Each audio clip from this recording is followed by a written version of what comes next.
It is 6:01. Good morning from the 104.5 The Zone Studios. I'm Jackson Williams.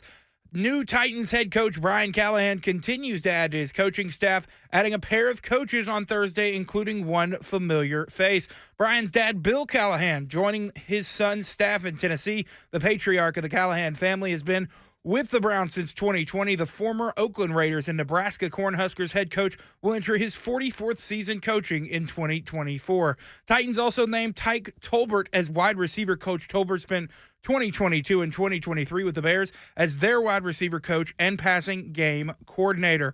Around the NFL, the final head coaching vacancy has been filled as Dan Quinn has been named the head coach of the Washington Commanders. Quinn has been the defensive coordinator in Dallas since 2021. Quinn was the head coach of the Atlanta Falcons from 2015 to 2020, leading them to a Super Bowl appearance in 2016. To college hoops, the fifth-ranked Tennessee Volunteers look to bounce back this weekend as they head to Lexington to take on the Kentucky Wildcats tomorrow night at 7:30. You can catch that game right here on The Zone. For all your foundation repair and waterproofing needs, you need to visit USSTN.com. Breaking news at once on your home for the Titans and Vols. This is 104.5 The Zone.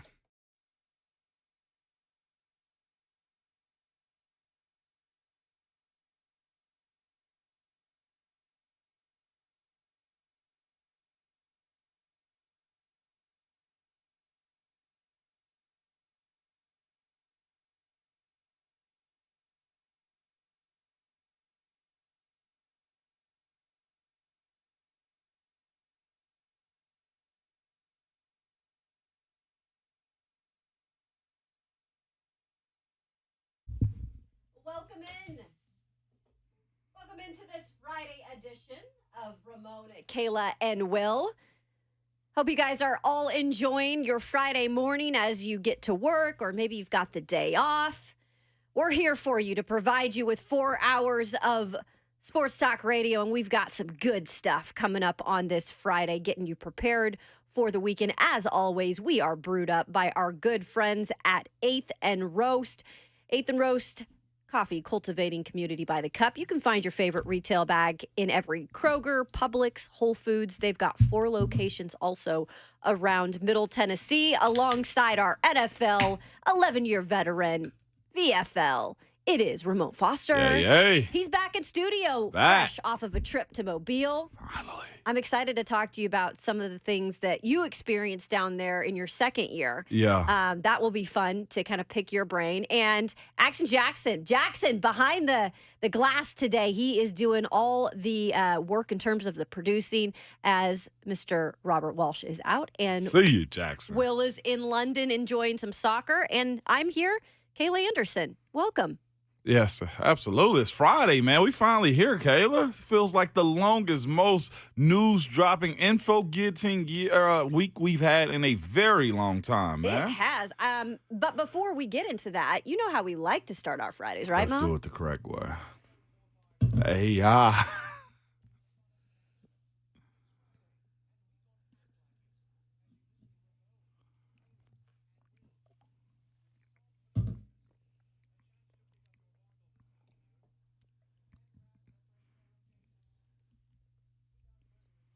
Sir Charles Jones. Yay. Mm-hmm. We are finally here. Let's go. All the workers that work 9 to 5. Yay. And we got nice weather this weekend. We are supposed to get my vehicle washed, man. Let's go. It has got a film on it. Hey, that's a smart Golly. move. Because of all the stuff they put on the roads, you have to wash your cars off, else that stuff will stick and become permanent. It'll eat it up. I know. I washed it off once already. But That's it's good. You know how you just run it through or whatever. And this time, it's got a film from the last rain we had. You remember after the snow was the rain. Yep. So it's just got a film on it. But that's first world problems, okay? It's Friday, and we're going to act like it, We're okay? gonna act like it. So if you want to get your car washed, if you want to, heck, take the day off. Yeah. You're feeling like, man, I've had to deal with the snow and the rain, and I've been sick. You know what? call in on Friday, and I didn't tell you to. Y'all Kayla gonna get some people fired I know, today. right? That Kayla Anderson told me to do it.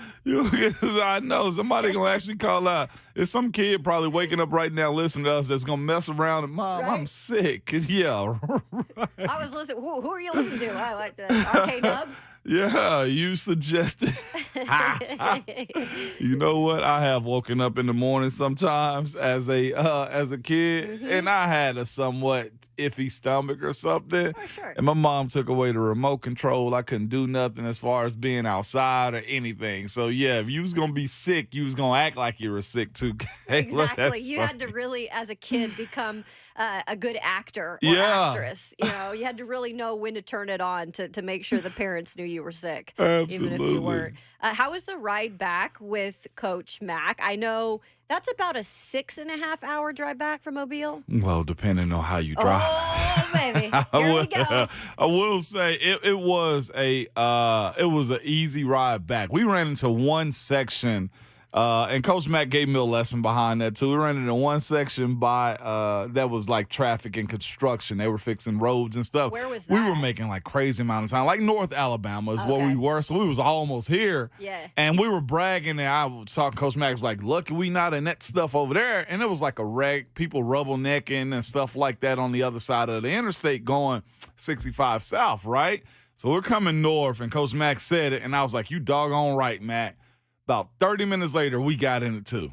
Oh my gosh, Dang. we were making so much good time. We left at 10. If it had not been for that traffic, we might have made it here at 3:30. So we made really Wow. good time, and we made it here to the studio right at 4:02 is when we made it here. So That's pretty still impressive. Good time. That is really impressive. And let's just make this clear. It was Ramon Foster driving. Coach Mack was he's just chilling in the seat next to you. Yeah, he was in the seat. And after we did the show, hopped on the road, I ended up filling up, got some diesel. And I ended up getting some peanuts. I got an energy drink, and I got a water. Coach Mack already had some stuff in the vehicle for himself. And I was trying to plan it out, like if we were going to stop. A lot of people, I know Will, remember last year we stopped at Durbin Farms, Yes. I think is the name of it, the little peach It was place. really good. Lucas yesterday suggested we stop at Milo's, the tea place. tea They have place. restaurants, yeah, but They I sure never. do. Yeah, apparently the food is pretty good too. I didn't know it until I drove through in my last trip to go Yeah. visit Travis's parents. I didn't know Milo's actually had restaurants. Had no freaking idea. Okay, but I asked Mac because in my mind I need to plan out what we're gonna do, how we're yeah. gonna do it. Like I love to drive. I will say that too. I am a driver. Okay, since I've gotten to college, since I've been driving, if we're going somewhere, I'm probably gonna be behind the wheel. You know why though, Kayla? You love that. I need the leg I was space. just gonna say, it's like that exit row in the airplane that Ron Slay needs, right? Absolutely. You need that leg space in the vehicle. I need the leg space. So I asked Mac, but after I filled up, I'm like, Mac, I was like, you trying to stop somewhere? Buc-ee's. I know the little peach place. He was like, Durbin Farms, whatever. I was like, you want to stop? He was like, we're good. I'm good if you good. I said, you want to go straight through? Let's roll, Mom. Kayla, we hopped on 65 South and did not get off until we hit the split up here in the city. I don't know how you do that, y'all. No stop. I no- don't know how you do that for reasons where I've got to at least make a potty stop for myself. Mentally locked My in, goodness. Kayla. I feel you, and that's what I was thinking. No water, we ain't had no lunch, we ain't had no snack. I mean, we had the peanuts in the car, but hey, we powered our through that one. That was probably the first time in the longest I've gone and driven without absolutely stopping. Yeah. That's impressive. Yeah. It was G from T-Town said mine is a control thing. I feel you on that one, man. Either way, I was excited. That's why it's hard for some people to fly because they don't have that control. Yeah. And I'm serious. Like I have friends that are like, I don't like to fly because I don't have control of the airplane. Really? Yes, for sure. Like they have to take things to settle themselves down before they get on a flight. it's like a couple of my girlfriends are like that. Yeah. So very, very interesting. That's fascinating. We have some really interesting news here that really got me excited last night because all this news in terms of some of the hires that are happening around the NFL and just with the Titans in general have been dropping overnight. Not overnight, but, later when some of us who wake up at 4 a.m. are already in bed. But I was up for this one and I was excited because I'm scrolling through my Twitter and Mary Kay Cabot, who is phenomenal. If you don't know her, she has been up in Cleveland as a journalist for years. And she first broke this news last night that Bill Callahan, father of new Titans head coach Brian Callahan, is going to be leaving Cleveland for here in Tennessee to join the staff. And she actually in the article said that he will be the offensive coordinator.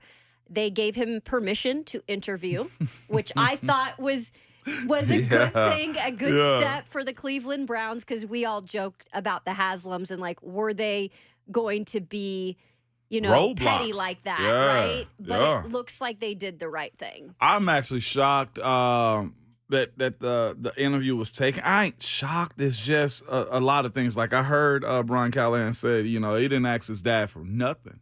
Absolutely. Like his dad didn't give him anything. And we'll talk more about it coming back and what that means for this group, development. I saw a bunch of stuff last night, people, tweeting about the development of certain guys. Now we can start breaking down, Kayla, as we were discussing, players that can come back. NPF is one of the guys that you brought up as far as development, man. And not just them, Tyke Tober also. We get a little bit more into that. Wide receivers coach.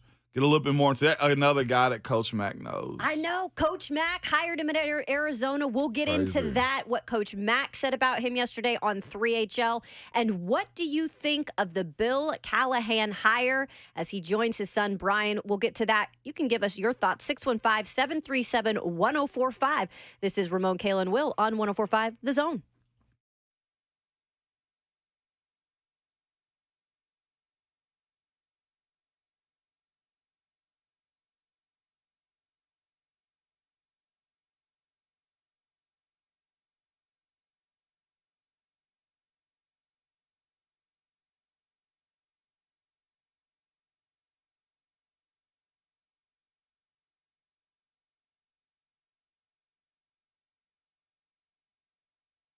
It's Ramon and Kayla here for Window Nation. Y'all, it's cold outside, so it must mean it's February. We bragged about it being nice outside, so it's going to be a little cold, a little warm today. That means your windows will be fluctuating in and out, and that AC or heat, whichever one you choose to turn on today, can have your bill at all-time highs. So now's your time to replace your old windows with 50% off all style of windows, where you pay nothing with no interest for 2 full years.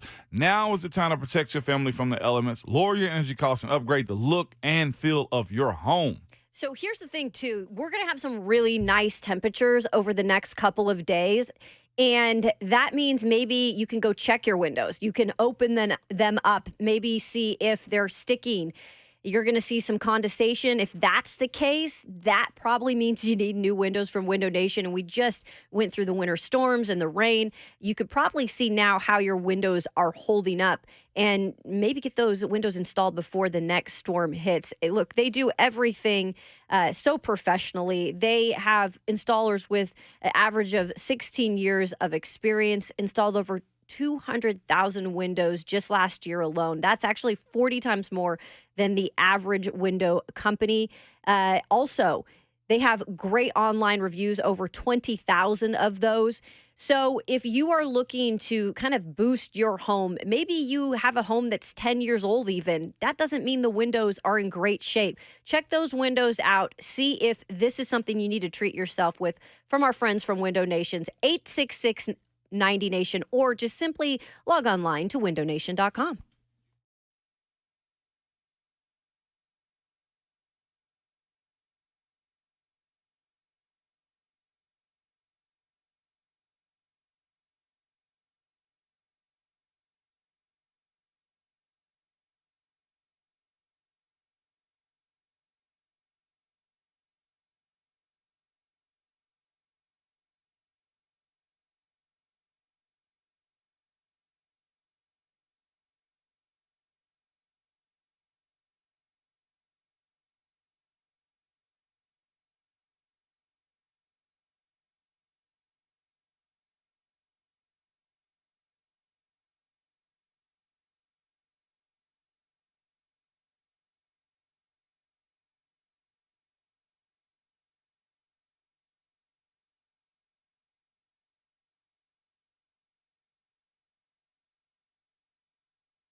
Take that in for a minute.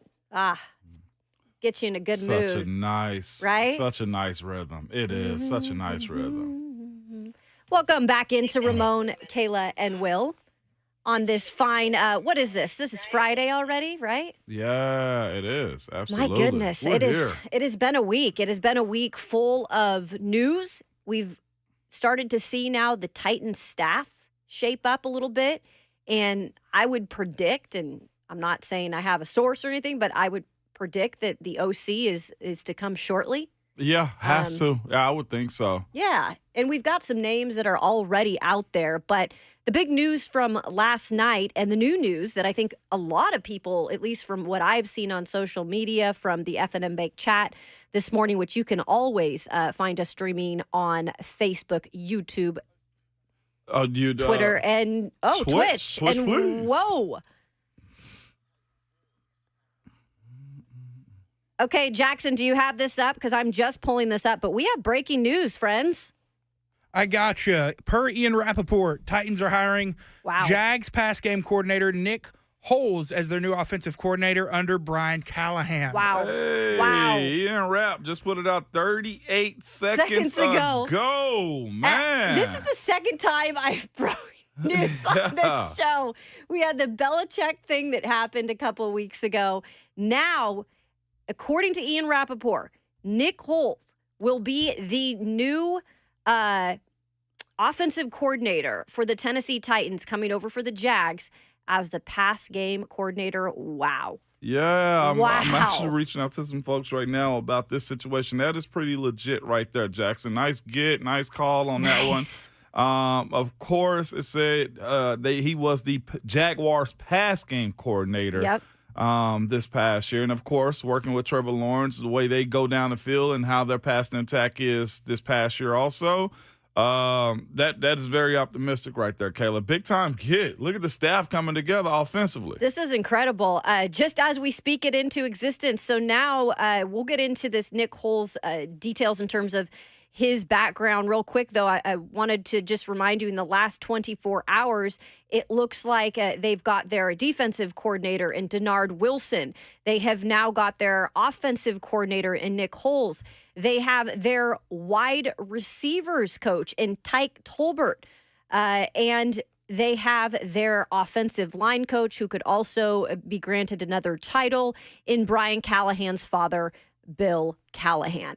This is looking really nice, y'all. But when it comes to Nick Holes, I think the big thing you got to think about with him, Ramon, is these two go back really, really far. These two played together at De La Salle High School in Concord, California, and won championships in undefeated seasons under Coach Ladd, famous over there for what he did in terms of that football program. And they obviously went their separate ways, but I think a big part of hiring an offensive coordinator where a guy like Brian Callahan is going to be the play caller, it is the most important thing to have a guy you can trust. And it looks like that was who they were looking for. It is. I'm excited to see the staff come together. I know they have tight end coach left possibly, but seeing that Nick Holes also is a guy that was a pass game coordinator for the Jags, and not just that, his history is Oakland and Las Vegas. Yeah. And he's worked his way up to be a coach. Again, been coaching since 2007. That's one thing I've heard be a conversation piece as of late, is these coaches are young. As it stands right now, Nick Holes is 39 years old, but he's been in the coaching world since 2007. And his lineage shows being an offensive operation assistant, of course, at Stanford in some of their heyday. Stanford was really good during that era also. Offense quality control in Oakland and / Las Vegas, assistant wide receivers coach, offensive quality control coach, and assistant wide receiver coach, all in Oakland / Las Vegas. And was UNLV's offensive coordinator to be pulled from Jacksonville this past year. So fascinating. It looked like it's going to be one of those same situations, Kayla, in which Brian Callahan pretty much grooms a guy the same way that he was in Cincinnati. The operation of what they had there looked like what you're having here in Nashville right now. The passing attack and in Jacksonville this year, of course, can be duly noted on the back of Trevor Lawrence.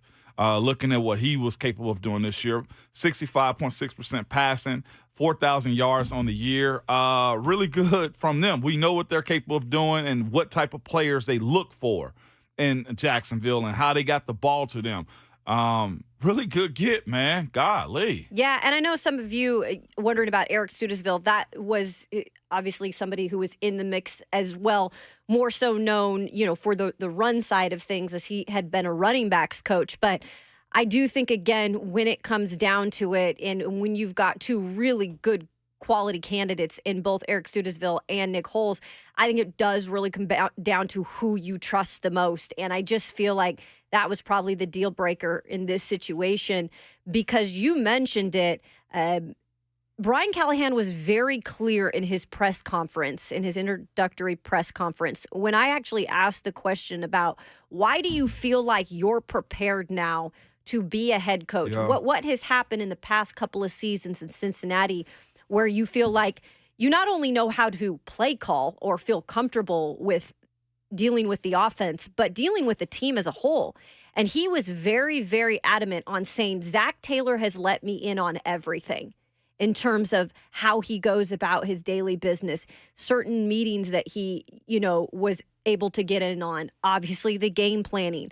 But it looks like Zach Taylor really helped groom him to be a head coach. And I feel like this is a situation where, I don't know if Nick Holes wants to be a head coach one day, but I think he's going to do enough to kind of know exactly what Brian needs. Yeah, absolutely, man. And just looking at this this list of coaches that have committed to the Titans so far, Kayla, to your exact point, man, like this is a group so far. If you got a well-respected offensive line coach and Coach Bill Callahan, you have, of course, Nick Holes coming in as the offensive coordinator. He looks to me they're going to set up a structure in which he sets up the foundation of the week of what they're going to call, so the coach can call plays and go through his rhythm. You look also at a guy like Tyke Tolbert, who's been brought in, has been in the league a very long time, has been highly respected also.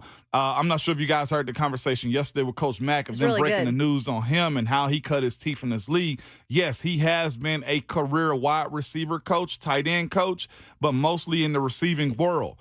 Coach Mack made a heck of a point yesterday when I was listening to him on 3HL, was the fact that Tyke Tolbert, the new wide receiver coach here for the Titans, you don't last in this league being a position coach like that if you're not that good, going to that many different places, despite if you were let go on staff or the entire coaching staff was let go from the places that you were at.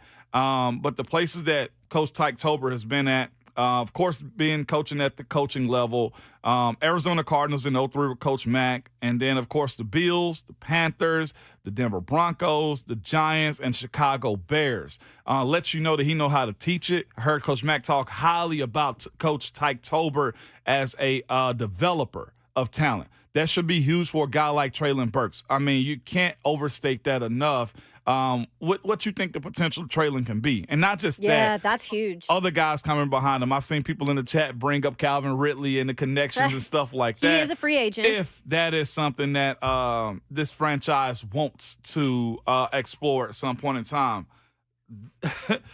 Again, everything has to settle and you have to watch it. But this has become, as of late, somewhat of a all-star cast of coaches. And of course, at some point, Rand and the entire coaching staff will, I guess, have a presser. Maybe I would expect when the staff is complete to discuss how they brought this to Nashville. These aren't coaches that are just has-been type of dudes. All the ones that I'm hearing about. Again, you mentioned Coach Bill Callahan. That is the biggest dub of them. One of the biggest dubs of them all, right there. Damian Woody a second ago or earlier on. That's my buddy right there. Damian Woody just, last night said this about Coach Callahan. Can't tell folks how big of a move for the Titans to get Bill Callahan, one of the best O-line coaches I've ever come across. He'll pay immediately dividends for a position group that really needs all the help it can get. #Titans. Yep. That's Damian Woody of the Patriots saying that about him. I had a little nugget yesterday, and I did not know. One of my good buddies from Knoxville, a VFL, In passing, was telling me the other day, yeah, I represent coaches. I was like, okay, cool. He's like, yeah, I actually have one of the guys that may end up being your offensive coordinator. And I just went by that little nugget, like, whatever. It didn't really cross my mind. I hit him up this morning. It was one particular friend is like, yeah, that's my guy. Was it his guy? I could have got broken nose, Taylor. Did not even attempt to. He could have. I was like this morning when he brought that up, I was like, can you look up who he represents? And then if one of these finalists are on there, maybe we can narrow it down. But again, breaking news came in here. If you're just joining us this morning on Ramon, Kayla, and Will. Breaking news from Ian Rappaport of the NFL Network that Nick Holes, the passing game coordinator from the Jacksonville Jaguars, is to be set as the Titans' new offensive coordinator. Goes back to the De La Salle days with Brian Callahan. He has been also on Bill Callahan's staff for a short stint in 2007 in Nebraska when Bill Callahan was the head coach there. So that's an interesting connection. Those two obviously know each other.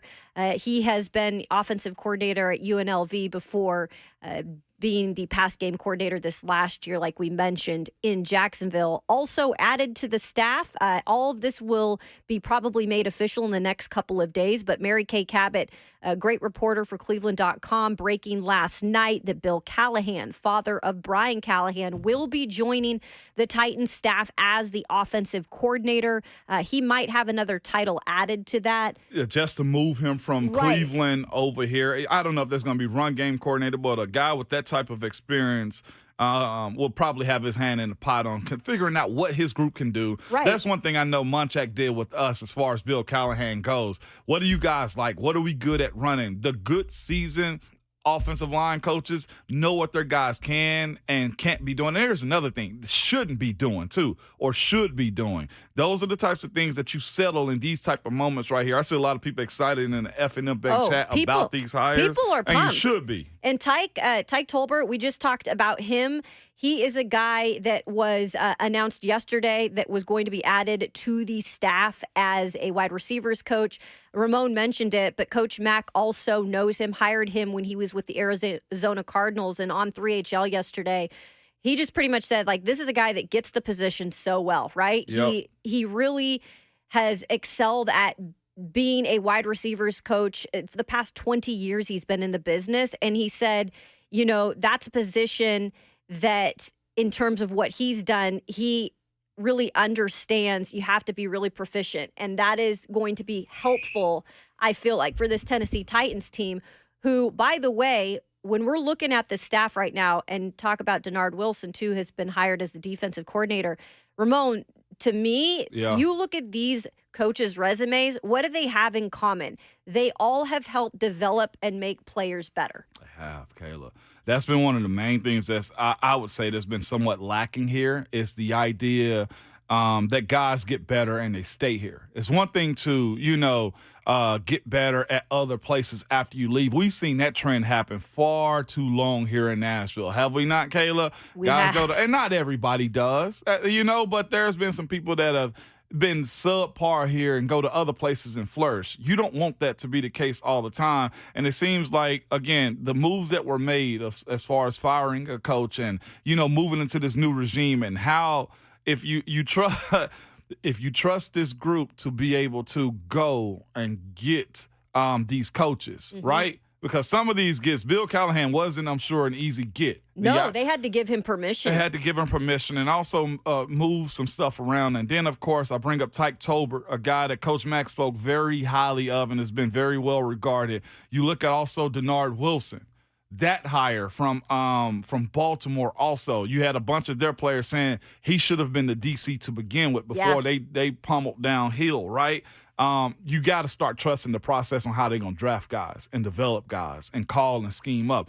Who knows what it's going to turn into in 2024 and beyond, right, Kayla? But this is a step in the right direction where I hadn't seen the franchise, as far as coaching staff, make these types of moves and get these type of coaches at this high quality almost anywhere else. Yeah, it's one of those things, it's hard not to keep your powder dry, in the words of Coach Mack, because I feel like Titans fans are so ready for just some fresh blood, right? Yeah. Just some fresh faces. And this is really what you're seeing. And I think as exciting as it can be, it's also a little bit of the unknown. Like, will this work out? And that is totally natural for people to feel that way too. Like, we don't know, because a lot of these are first-time coordinators or first-time head coach in Brian Callahan. Yeah. But now you're starting to see some of the veterans be kind of injected in this coaching roster, with the Tyke Tolbert, who has been in the business for a while, with the Bill Callahan, who is known as one of the greatest offensive line coaches in the NFL, and now joining his son, which I think a lot of people should feel good about. He has also been a head coach in the league when he was with the Oakland Raiders and a coach at Nebraska. So, Ramon, there is now some veteran kind of guidance. Yeah, absolutely. On this roster now, it is, and you knew it had to be a blend of old and young. You knew that had to be the case. And here's the thing, too. This is a ever-changing league. This is a younger league. It's pretty much younger than I remember it being that way. So these coaches' age, throw that out. Again, these guys have been coaching for double-digit years, some of them 14, 15 years in the league, and have a lot of older coaches stamping them, too. Before you actually get your opportunity, there has to be the first time. Yeah. And that's the way I'm looking at this situation here for the Titans. But big breaking news right there. Ooh. Nick Holz is the offensive coordinator for this team. I don't think, from what we heard from Coach Brian Callahan, he's going to be the play caller. Correct. This is to, in my opinion, the way I see this job is to help set the structure up for the week. Be a guy that guides coaching these situational points right here. You pretty much, again, have checks and balances. The way Rand and Miss Amy and Burke Nihill talked about how they as a group needed to have order inside the building, on the field, and just pushing this Tennessee Titans franchise forward. If you're not optimistic about this, and I know we got, how many months before a football game It'll come happens? sooner than we know it, right? It will be sooner. We got about 7 months to keep our powder dry as we hit February right now. But if you're not optimistic about these moves right here, and there's some moves that you don't know about, which is probably even better for you as far as what these coaches have done. Nobody knows what Denard Wilson will do. But you hear what they say about him and how he's projected to be as a coach, and that should take you to a spot to where you're overly excited for it. Coming up, we'd love to hear from you too. 615-737-1045. How do you feel about how this Titans staff is starting to come together? Of course, the breaking news: Nick Holz, according to Ian Rappaport, hired as the offensive coordinator. Then I want to get into also, Ramon, some of the development stuff. Now that Bill Callahan joins this staff as an offensive line coach, what is the up and up for this line moving forward and some of these young players? I'm going to ask you that. That's coming up next. And I got a couple nuggets here on new offensive coordinator here for the Titans, Nick Holz, too, that we can get into and discuss. We got it all coming up on Ramon, Kayla, and Will here on 104.5 The Zone.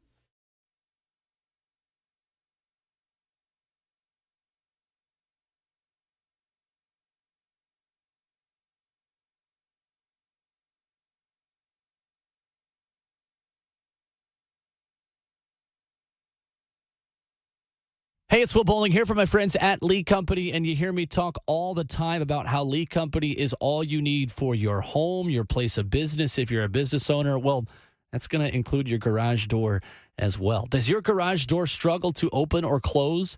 Are the wheels falling off the track? Is the remote maybe not working the way it's supposed to? Lee Company is here to help. The professional Lee Company team has you covered for all your garage door service needs. And right now, you can enjoy $50 off a garage door repair or tune-up. All you got to do is contact them, 615-567-1000. That is a phone number you need in your life for anything going wrong in your home, 615-567-1000. Lee Company, they are always going to take care of it. I love working with Lee Company because they're always there right when I need them, 24/7, 365. You can schedule an appointment online as well at leecompany.com. Get $50 off a garage door repair or tune-up from Lee Company by calling 615-567-1000. That's leecompany.com for $50 off your next garage door repair or tune-up. That's Lee Company, all you need.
Man, I feel like I don't even need coffee this morning. I just got a jolt of breaking news that will lift me throughout the day. And maybe you're feeling the same way because it looks like this Tennessee Titans staff is starting to shape up. If you missed it and you're just joining us, Ian Rappaport of the NFL Network breaking the news about 20 minutes ago that Jags passing game coordinator Nick Foles has been hired as the Titans offensive coordinator. This is a guy who knows Brian Callahan very well, goes back to their days in De La Salle in California. They played high school football. He spent some time with Bill Callahan as the offensive quality coach, video intern at Nebraska when Bill Callahan was the head coach, and was with the Oakland Raiders, Ramon, for a really good stretch, actually 2012 to 2021. And before I turn it over to you for some tidbits, I want to make this clear that when he coached for the Oakland/Las Vegas Raiders, there were many staff changes. There were head coaching changes.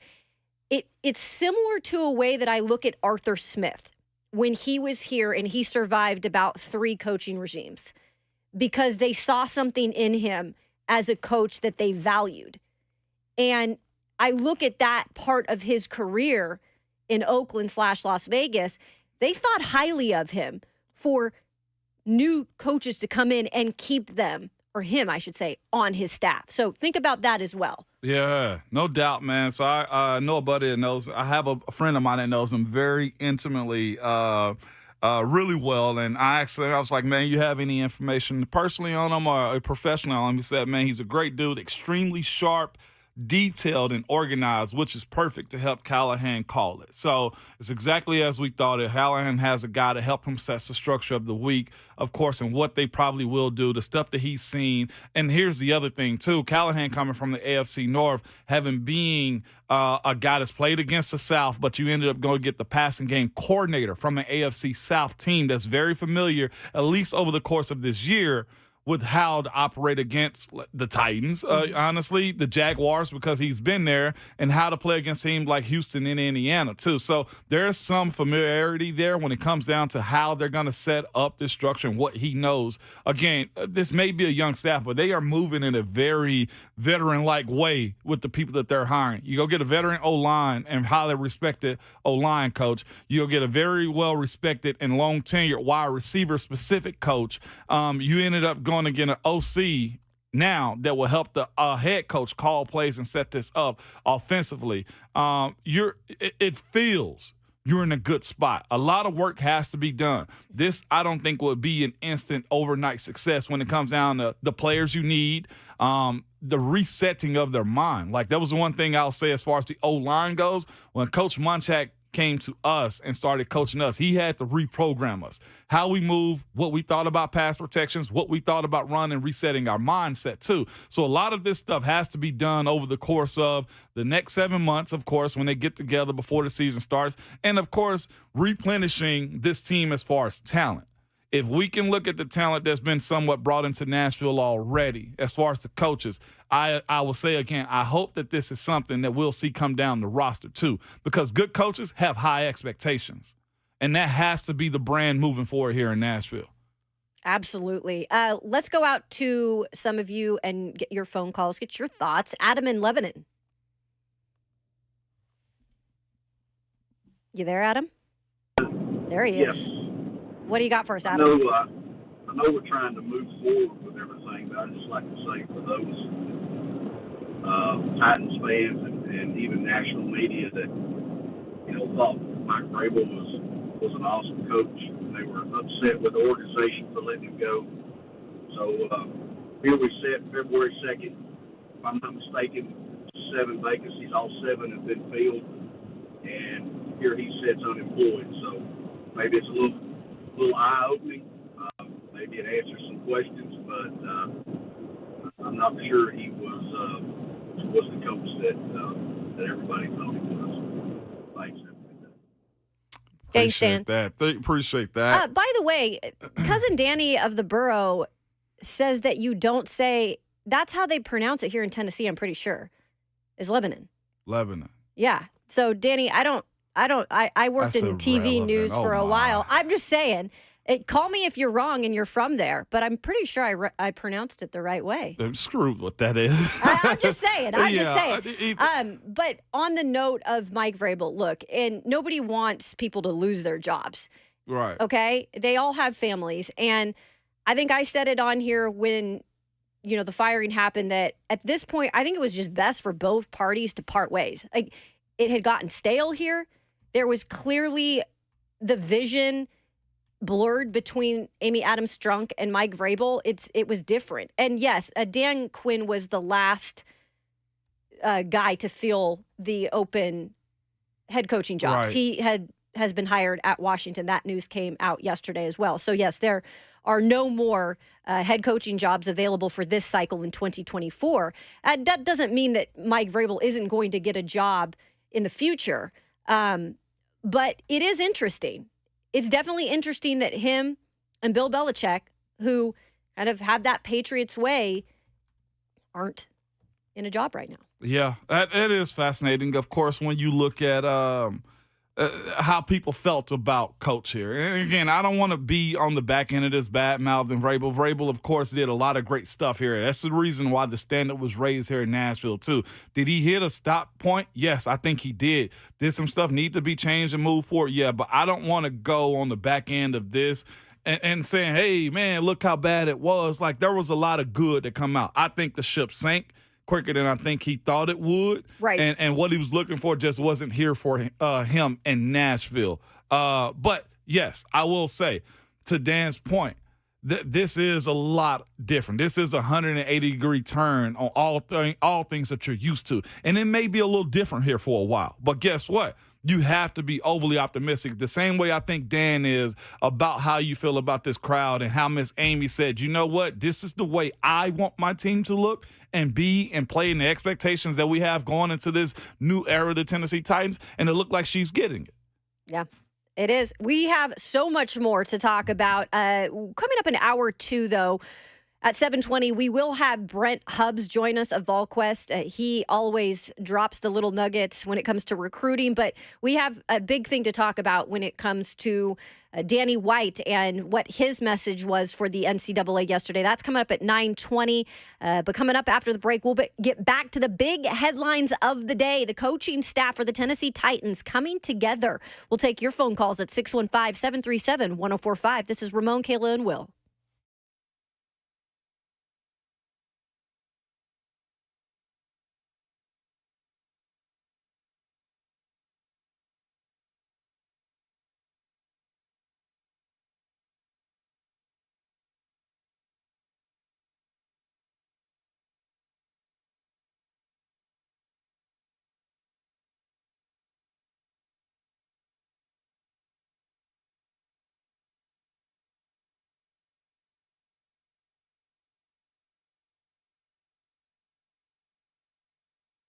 It's Ramon Foster for Secure Lawn, man. And I'm here to tell you they want to focus on providing a prime service to the existing customer base and others. So you understand me, okay? You're probably asking what prime if you're not a customer of Secure Lawn so far, all right? And prime to them is having their team members properly trained and prepared to provide a prime service, supplying their customers with expectations that will make them lifelong customers, okay? The best thing about them, one of the best things about Secure Lawn is this: they are local, have been servicing Middle Tennessee for over 20 years. So that shows the longevity and quality of work that they do. They're punctual, and the other part about them, you sign no contracts, okay? So as the weather starts to change, and we're going to get to that point, get Secure Lawn over to your house to spray some of the awesome sauce on your lawn to kill those pesky weeds, make your grass the greenest in the neighborhood, okay? So call them at 615-893-8455 or go to securelawn.com.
It is 7:02. Good morning from the 104.5 The Zone Studios. I'm Jackson Williams. The Titans have made another staff hire as they have hired Nick Holes as their OC. Holes was the Jags pass game coordinator in 2023, and he is another addition to Titans head coach Brian Callahan's staff. Making two more moves yesterday, the Titans also hired Brian Callahan's dad, Bill Callahan, as he will join the staff from the Browns, where he has been since 2020. The former Oakland Raider and Nebraska Cornhuskers head coach will enter his 44th season coaching in 2024. Titans also named Tyke Tolbert wide receiver coach. Tolbert spent 2022 and 2023 with the Bears as their wide receiver coach and passing game coordinator. To college hoops, as the fifth-ranked Tennessee Volunteers will look to bounce back this weekend as they head to Lexington to take on the Kentucky Wildcats tomorrow night at 7:30. You can catch that game right here on The Zone. For all your foundation repair and waterproofing needs, you need to visit USSTN.com. Breaking news at once on your home for the Titans and Vols. This is 104.5 The Zone.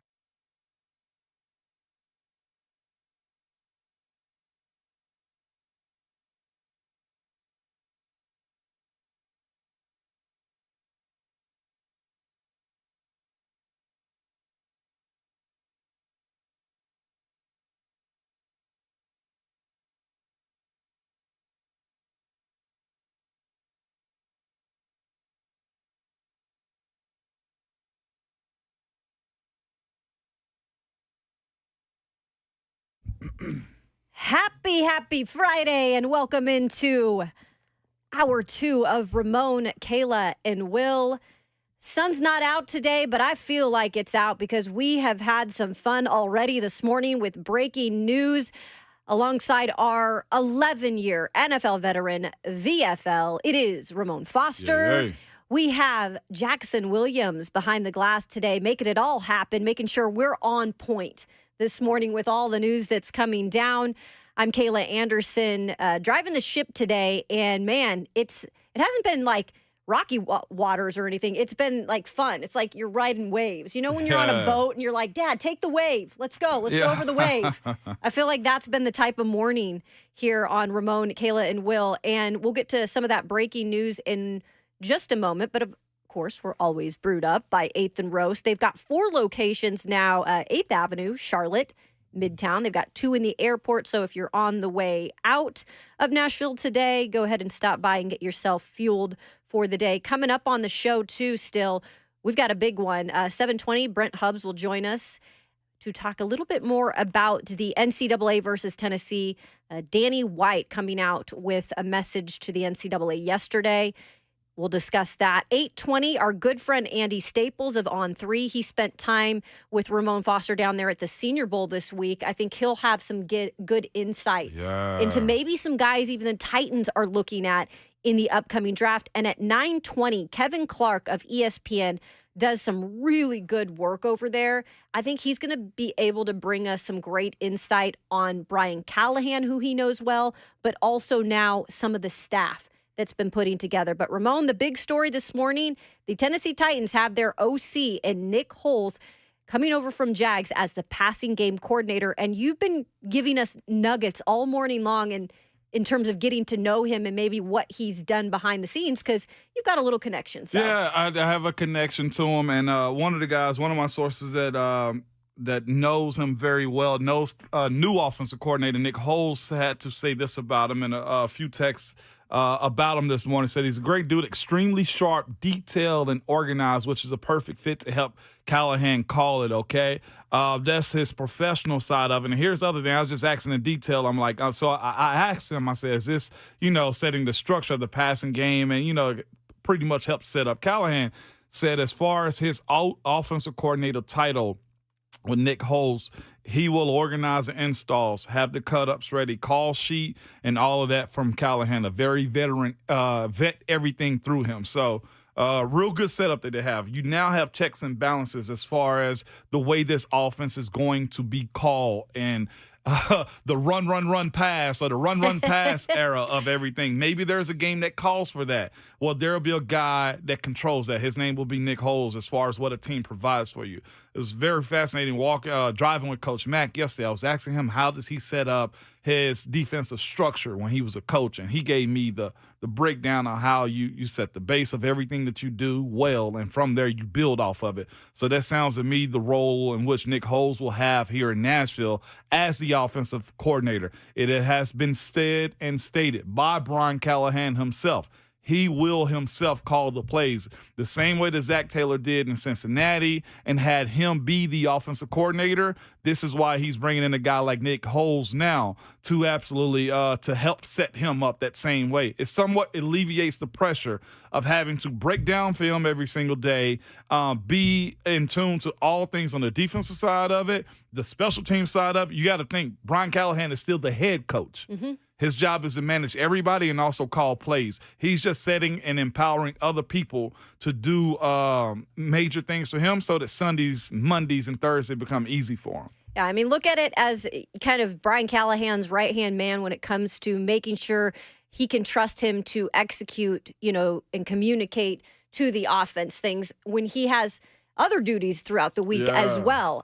So now the staff kind of coming together. Mary Kay Cabot up at Cleveland.com broke the news last night that Bill Callahan, Brian Callahan's father, will be joining the staff as the offensive line coach, and maybe another title added to that. We'll see what happens with that. We've got wide receivers coach Tyke Tolbert, who is going to be coming here in the wide receivers room. And then, of course, Denard Wilson, who you guys all know the news yesterday, is going to be the defensive coordinator coming over from the Ravens. So let's get out to the phones. We've got plenty of calls to get to, and it seems like a lot of happy people. Let's start with Kevin in Clarksville. Kevin. Morning, Kev. How we doing today? We're good. Yes, sir. I just want to talk about, all the movement. Like I said, I'm pretty happy about it or whatever. And first of all, let me back up and say I love you guys, love what you're doing or whatever. You guys break down the game, break down the team, and like no others or whatever, like you're supposed to do or whatever. Top professionals. And I admire you guys. I look up to you guys the most or whatever. But Miss Amy and Rand has really been cooking. It's like they both together or whatever. And I look at it like this, like they cooking a meal that they've never cooked before. So they're putting together the pieces and the spices, adding the flavors and stuff to it or whatever. And it might not come out right the first time because it's the first time they cook that meal, but the more and more they cook on it, more and more they add spices and pieces into it, it's going to come out all right. So like I say, this first season, we might not win the Super Bowl, but hey, I see one coming in the near future for the Tennessee Titans, and I'm very excited about this team and the way we're moving. Let's go, tighten up. Hey, Let's go, Kevin. There we go. Gotta be excited. Right, good realistic approach, and was making me hungry. So, but he's right. It might not happen in year one, right, Ramon? Because you are putting together new personnel, new staff, but it looks like it's the right pieces. Yeah, it does. Especially, starting with what everybody wanted initially when they saw Brian Callahan being hired. When you bring up his name and then folks figured out, oh, he has a family member in the NFL also. And, of course, it happens to just be his father, who's an offensive line coach that a lot of people hold in very high regards. I'll say this, when Coach Munchak was released here from his duties as the Titans head coach, and there was rumblings as far as us being coached up by Coach Munchak, the excitement and buzz around that was high. And then when we actually got in the room to see how good he was at coaching, at teaching, at developing, we benefited a lot from that. So if you believe the coaches to be good, the same way you think about good players, I see a lot of people dropping names of players they won't because of the connections that they think these coaches have, starting with Evan Ingram, of course, T. Higgins because of the Brian Callahan. These coaches also hold that same respect. These coaches also hold that same standard. And the one thing that I'm hoping, because of how they're setting us up, as far as Nick Holtz being the OC and assisting pretty much Brian Callahan, and if you believe Tyke Tolbert is that good, if you believe everything that we've heard about Denard Wilson, right, then everything else should fall in place. Yes, scouting has to take part of everything, take care of their side of it. The development of the players have to take care of themselves, and also the buying in also. But you now have a blend of young coaches with on the offensive side and some veteran guys now that you know the ways around this league. And even when we look at these guys' ages, 39, 40, 41, and this type of stuff, they have been around a long time. 14, 15 years on the job, I think for most people is a long time. So I'm respected as such. I don't care about their age. It just lets me know that it should be able to relate to the players a little bit more. And that communication aspect in which Rand spoke about, Burke Nihill was huge on in our conversations. The Titans president, he was huge on the communication and how they're forward thinking and trying to keep football. They're going to make the business side of the Titans its own thing and just let the coaches coach and win games and put a great product out there, Kayla. Yeah, absolutely. It's definitely, I feel like getting the people excited just with something new, something fresh. It's a reset of sorts. And we'll have to see how it all pans out, but there's plenty more in terms of the staff that is going to be added here in the days to come. That's obviously what Rand Carthon and Brian Callahan have been doing this past week. Instead of going down to the Senior Bowl, they've been working hard at putting a staff together, and now we're kind of seeing the fruits of the labor here as we announce these coaches day by day. So we promise we'll get to your phone calls, but we are going to switch gears. Oh, man. Coming up after the break, Brent Hubbs. Yeah, it's already that time. Brent There's Hubbs a lawsuit is going out to. there, Caleb. I know, right? He's going to join us to talk a little Vols. We're going to also talk about the latest with the NCAA, that whole battle going on, and then we'll get back to this Titans topic in terms of the new head coaches and your phone calls. That's all coming up on Ramon, Kayla, and Will here on 104.5 The Zone.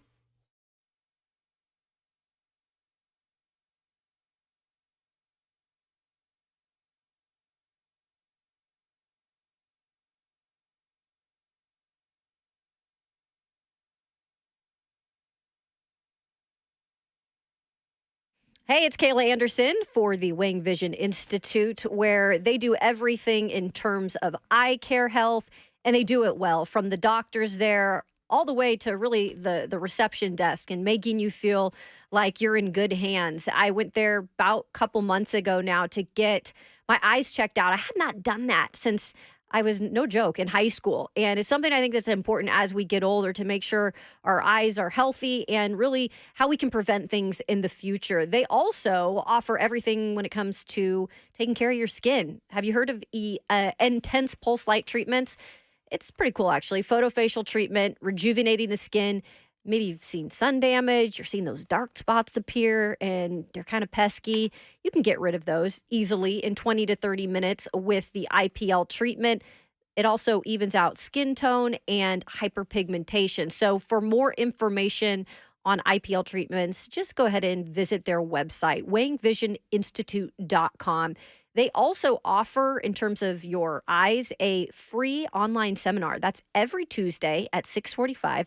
All you have to do is RSVP. You can schedule your free consultation and your treatment today. It's wangvisioninstitute.com, where your eyes and skin will thank you for the long-lasting results.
Welcome back in to Ramon, Kayla, and Will on this fine Friday morning, and always thrilled to be joined by our good friend, Brent Hubbs of VolQuest. How are we doing this morning? I'm good. Hope you're doing well. Good morning, Brent. How are you, man? I'm doing fine, Ramon. Hope you guys are doing great. Happy Friday to everybody. It's been a quiet week for everybody, right? Oh, my got goodness. nothing going on. Haven't hired any coaches. We don't have any news with the Titans. There's no news with the Vols. It's a nice, slow close out to January on this Groundhog Day, right? Right? It's normal. It's It's normal. just been wild, and really, we did start the week with the news of Tennessee, and obviously the battle between Tennessee and the NCAA. The NCAA just continuing to do things that don't look great on them overall. And now we've seen Chancellor Dawn D. Plowman come out with her statement. Danny White last night coming out and saying, quote, "I refuse to allow the NCAA to irrationally use Tennessee as an example for their own agenda." I'm loving it. I'm curious, what have you thought about all this, Brent?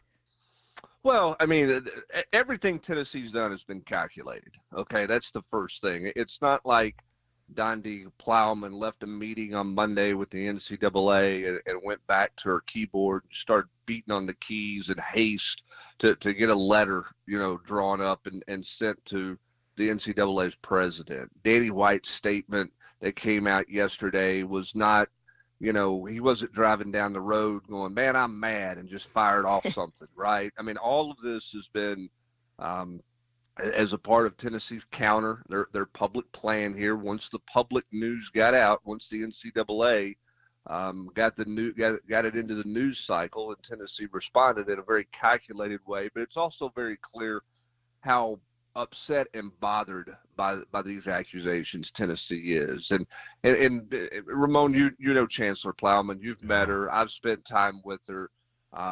She's a very prideful person who is going to protect her students, going to protect her campus against whatever she needs to protect it against, whatever she feels like she needs to do.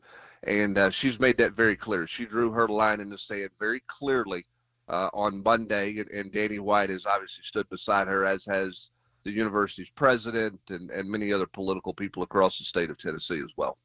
So when you look at this, is this now overall, do you feel like it's in favor of Tennessee, just with kind of there's not a lot in terms of the NCAA. There's so many things that aren't set in stone with this NIL in particular. Do you feel like Tennessee kind of is the one in the driver's seat? Well, I think they've got the momentum publicly right now. I think when you look at some of the national people across the board and how they've responded, and obviously, I mean, if you want to put it in movie terms, I mean, it feels like Dondi Plowman's Mel Gibson in Braveheart. She's got everybody behind her getting ready to charge the hill. So, I mean, it's one of those things where it feels like Tennessee has the momentum. I don't think this is a short, quick resolution to anything. So, I mean, we'll see where this injunction goes, where it goes in court, how quickly they can get in court to get started, and where it goes from there. Is the NCAA going to come down with a letter and a notice of allegations? If so, when is that going to happen? What are the courts going to rule, and where it goes from there? So, I don't think anybody's, at Tennessee's popping a champagne bottle and say, "Hey, we beat the NCAA." But at the same time, too, I think Tennessee feels pretty solid about their play in this case at this point, coming out of their meeting with the NCAA on Monday. But I would tell Tennessee fans, strap in and settle in, because I don't think there's going to be a short, quick resolution in this situation. Brent Hubbs of VolQuest joining us this morning. Brent, I have to ask you this question, man. Why Tennessee in this one? Because we'll always play the victim as a fan base. Is it the 5-star quarterbacks? Is it the recruiting class? What makes this collective different from every other collective in the NCAA? They did the first big deal. When the NCAA came out and said basically we may not be able to go after collectives, but we'll punish the school. I think that was a year ago in January that they put that bylaw in that basically said we don't have to we don't necessarily have to prove guilt. Like, we can come after you, and they've made it clear that they're uncomfortable with collectives. Tennessee's collective, that the Spire Group, was pretty vocal when things first got started, and Tennessee and the Spire Group was the first group to do a big deal. Okay, I mean, listen, when the Nico deal came out and there was, leaks and discussion about what that number was and what that contract was and all that thing, that was the attention getter for everybody. Wait a minute, what? They're doing what? This is a high school kid. He's not even been on a campus and he hasn't done anything on the field yet, and he's got an NIL deal of this magnitude. That was the attention getter. I told somebody the other night, and this is not a fair comparison, but it's kind of similar in some ways. Everybody talks about Bobby Bonilla Day, right? They talk about how much money the Mets pay Bobby Bonilla every year because of the crazy contract that Bobby Bonilla and the Mets agreed to, where he gets paid for years after he quit playing baseball. Nobody ever calls it Ken Griffey Jr. Day, because he's getting paid a ridiculous amount of money from the Reds. He was the second highest payroll guy on the Reds payroll this year, and he hasn't played baseball in 5 years. But because Bonilla had the first one, he gets talked about. Nico's deal was the first deal. That one draws, there's been deals afterwards, but the Nico deal draws the scrutiny because it was the first one. And I think that's what you're looking at here. And I think the NCAA is trying to go after, a dozen to 20 schools and collectives. And Tennessee's been in the crosshairs from the day that Nico signed with them. And Tennessee knew it. That's why you would expect Tennessee and the Spire Group's deal to be all of the I's dotted and the T's crossed, because if the Spire Group was paying any attention and they had any sense of everything, they should have known and should know that deal was going to be scrutinized from the get-go. Brent, when you look at it also, of course, the Texas A&M class was highly documented. If I'm not mistaken, the highest recruiting class average and level of 4 and 5 stars ever in the class. Maybe I'm a little off on that one.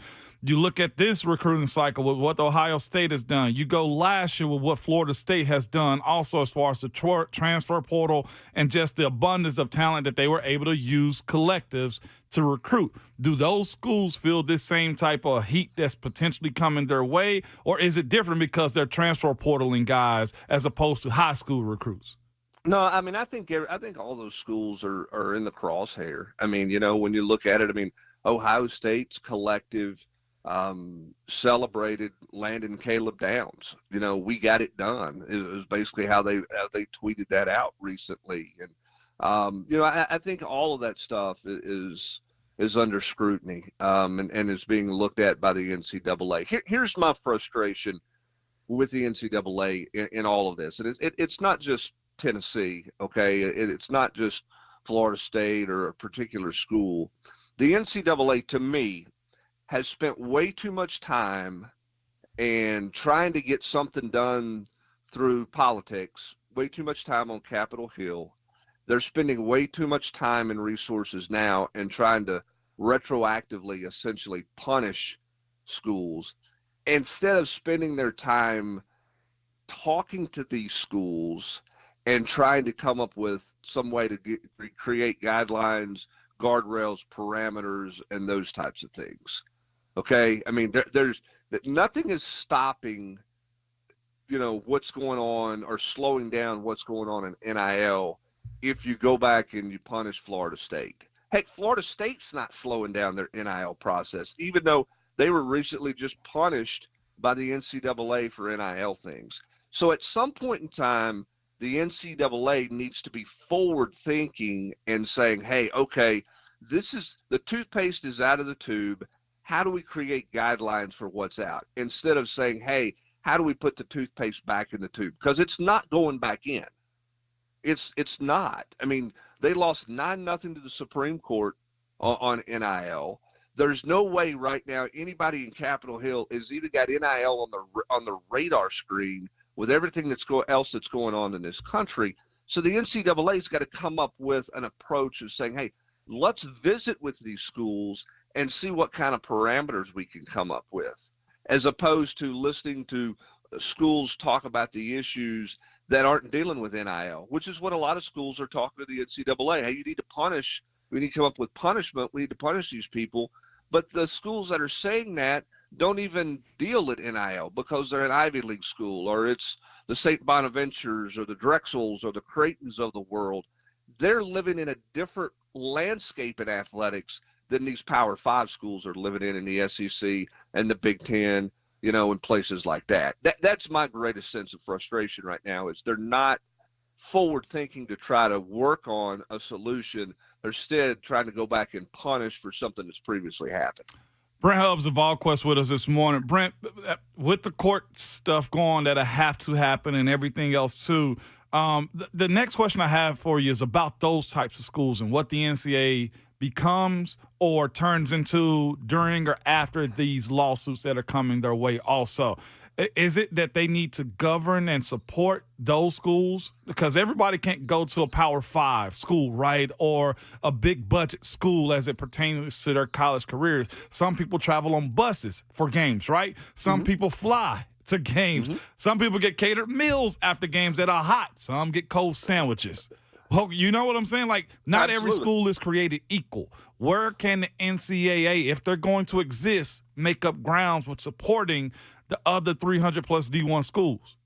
Well, I think that's the question, because now we have a clear, defined separation that the NCAA can't really govern.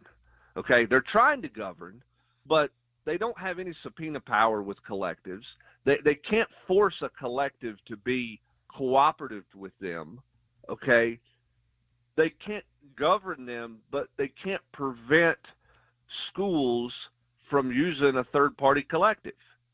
So what we have now for the first time, I mean, for years and years and years, it's what you said, right? There are people that have, and there are some have-nots, and they're all still competing in sports under the NCAA's umbrella. The separation now between the haves and the have-nots, if you will, is greater than it's ever been, and the rules are clearly different, right? I mean, they're clearly different. So how do you govern that? That's the challenge, and that's where the NCAA has problems, because the smaller schools that are not giving out the hot meals post-game and are not flying on planes and all, they're not going to sue the NCAA, okay? But we're not, in my opinion, we've not seen the last suit against the NCAA by an attorney general in a state of a Power 5 school. I think everybody in the Power 5 world right now, Virginia's joined, but I think there's a lot of other people sitting back going, let's see how this goes, right? Yeah. If this goes well, we're all jumping in. Now, the problem is you're not really ready to break away because you don't have a guy in place to lead you in a breakaway. You're not organized enough to break away. So where are you at? Here's the other thing, too. And Donnie Plowman said this, Ramon, and Danny White's told me this on multiple occasions. They don't like where it's at right now. They don't like the wild, wild west. Anybody can essentially do basically whatever they want to do. And collectives have free reign to do like that. They would like guardrails and guidelines. They would. Yeah. But nobody's talking about what those are going to look like, because they want to put it under the umbrella of all 300 and some odd schools in the NCAA, which is not realistic. It's just not realistic, right? I mean, you can't govern someone who has the amount of resources that Ohio State, Tennessee, Oregon has. That governance can't be the same way as someone who doesn't have those resources. And oh, by the way, here's a news flash for the NCAA. You got a coach at Boston College that just walked away from a Power 5 job, and he told you exactly why he left. You got Chip Kelly trying to get an offensive coordinator job in the NFL, and he's made it clear why he's upset with college football right now. And you're part of the reason, NCAA, that he's upset. Yeah. So you got to quit thinking about how we can go back and isolate and go after 12 to 20 schools and their collectives and start getting some forward thinking of how do we hold this thing together? How do we go about creating separation or governance for one set versus another set? How does that work? Because if you don't, then there is going to be a commissioner found for the haves. and the NCAA is going to have no governance over them. They're not going to be a part of the NCAA in the world of football, and the NCAA is going to be left with some other people. Wow. And that's what they have to. That's what is potentially coming. That's not happening tomorrow, okay? But everybody's. I mean, Tennessee's the first one who said, you know what, you ain't doing that to us. You're not doing this to us. Danny White made it very clear, right? You moved the goalpost for your parameters or whatever the quote was, Kayla. I mean, they're saying this is not going to happen on our watch. Now, will they win? We're getting ready to find out in the coming months. But Tennessee's the first one to dig their heels in. My guess is they won't be the last. Yeah, really good points there. Brent Hubbs joined us this morning on RKW. And that brings me to my question, Brent. Like, this is obviously different now with the NCAA and the snooping around that they do. I don't want to say it's not taken as seriously, because it is. But how important was it for Josh Heupel and staff to kind of be on the phones and just reassuring players this week? Like, how much does that play a part when something like this breaks? Well, I mean, I think that you have to be prepared, because you never know what another school is going to say about you. Recruiting is so much perception versus reality. There are a lot of people in the world who, in the recruiting world, I'm sure, that are going, hey, I'm impressed with Tennessee, because they're defending their student athletes. They're defending all student athletes. I mean, Donnie's letter didn't just say Tennessee. She's talking about college athletics. So there's some people, I think, who were impressed with that. The same time, too, those same people who were impressed by that are going to hear from other schools. I mean, you sure you want to go there? Because, I mean, they may get bowl bans, postseason bans. You may not be able to compete for a championship, yada, yada, yada. That's recruiting. And so if you're Josh Heupel and staff and other coaches and other sports and stuff, you have to understand that those questions are out there, and you have to have your talking points, and you have to have your answers to those questions. And right now, I don't think it's a big deal. What does it look like come April? Where is this thing at in another month? We'll see. But you have to be prepared for that, because so much of the perception oftentimes can become reality in recruiting if you don't have your answers for it. And Tennessee's, I'm sure, prepared for that, and they've been on the phone answering any questions that anybody might have about where this thing stands and is right now. Great insight, as always, from our good friend Brent Hubbs of VolQuest. Please go check out his work. The War Room is absolutely great every single week, dropping new knowledge and dropping it on the show. We appreciate you, Brent. Thanks, guys. Have a great weekend. You too. All right, wow. That's some good stuff right there. Yeah. I mean, really good perspective, and maybe taking it in a direction with details that we haven't heard before, in terms of just other schools maybe thinking, okay, now that Tennessee has put themselves out there, do we join the fight? Yeah, their stance changes now. Yeah. You know what I'm saying? They go from standing square foot to putting one back and bracing for a punch. You know what I'm saying? Like, it's there. I don't know what good comes out of it for the NCAA, especially when you have school pushing back this aggressively. But it is a new world of college football and college sports in general, Caleb. But we got a new offensive coordinator here in baby, Nashville. that's right. When we return, the Tennessee Titans have a new OC. We'll get to that and get your thoughts on it. That's coming up on RKW here on 104.5 The Zone.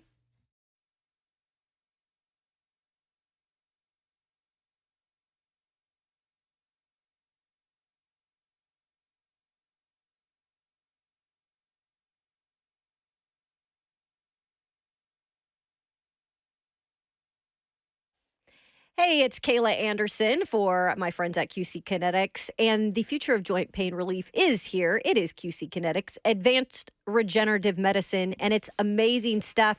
Maybe you've been told that steroids or surgery are your only options, but that is not the case. You can get a second opinion, learn more about how you can harness your body's own healing agents to attack that joint pain relief. And I'm talking about long-lasting relief. QC Kinetics does not mask the pain. These are treatments that actually go to the very root of the problem, using concentrated healing properties placed directly into that joint. And then that helps restore and repair that damaged tissue. So maybe this winter especially, you're feeling more aches and pains in your knees, your hips, your shoulder, your back. This is a treatment with QC Kinetics that requires no drugs, no downtime, and no surgery. Life is all about motion. QC Kinetics is giving people their lives back with these all-natural treatments. So you can call for a free consultation today. 615-249-4024. Call QC Kinetics now at 615-249-4024.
Welcome back into this Friday edition, a very fun Friday edition of Ramon, Kayla, Will.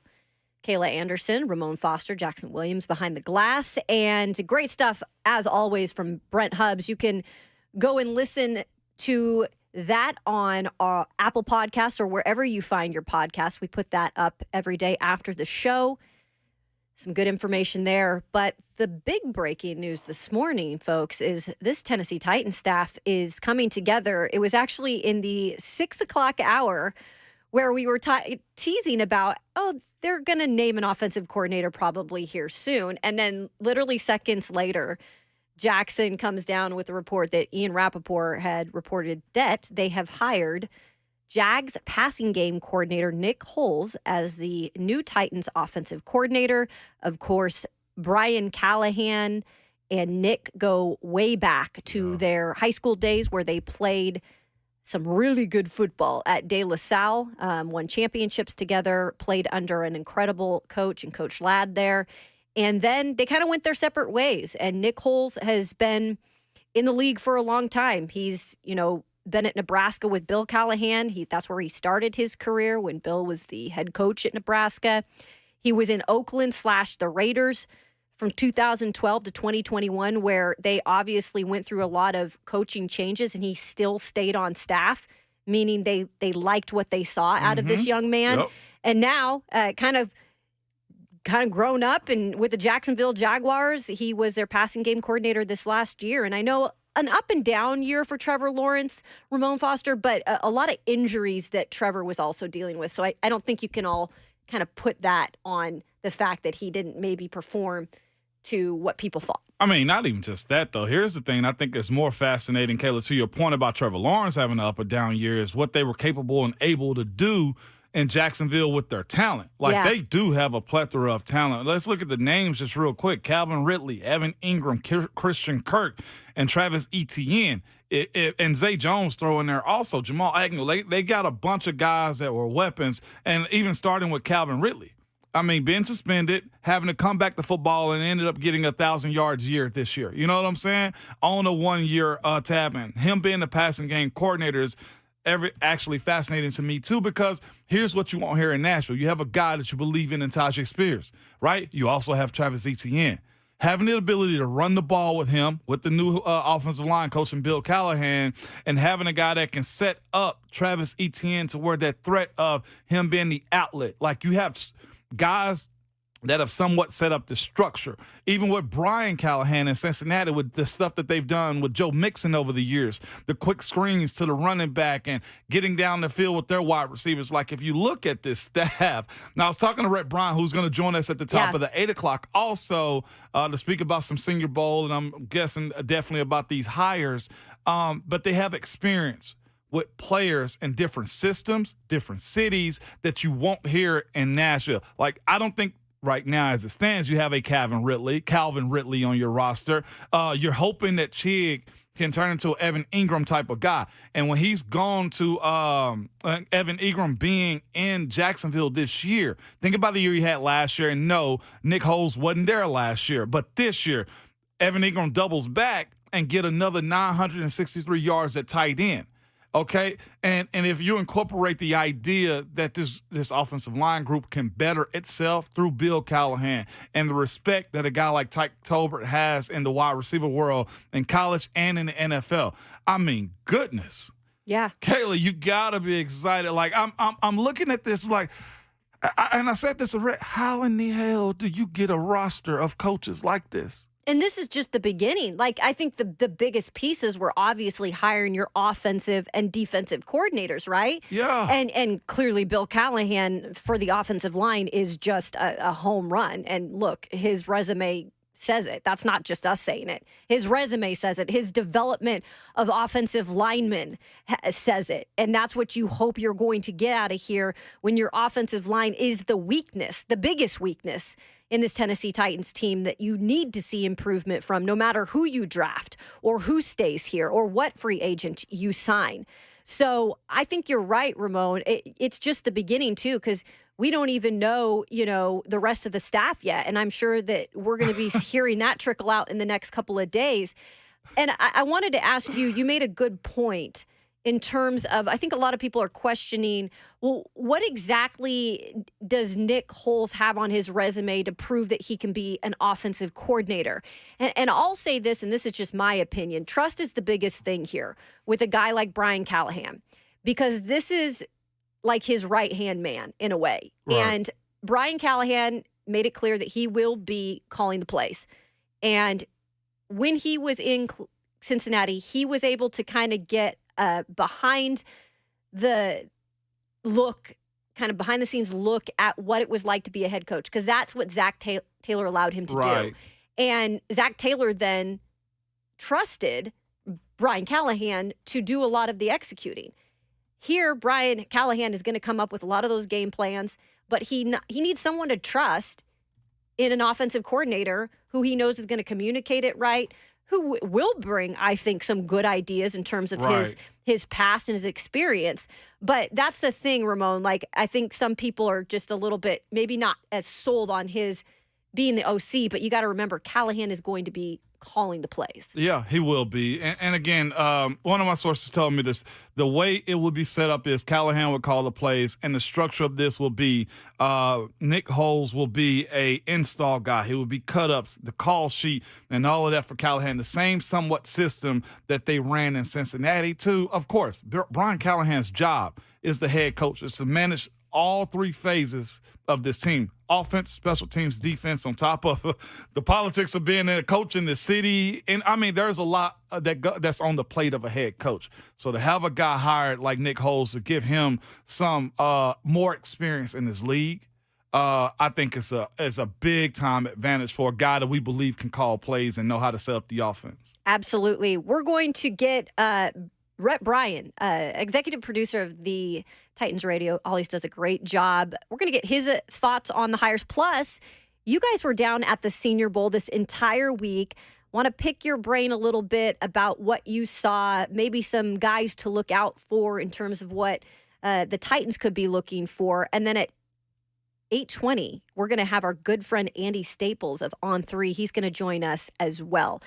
We've got a loaded show.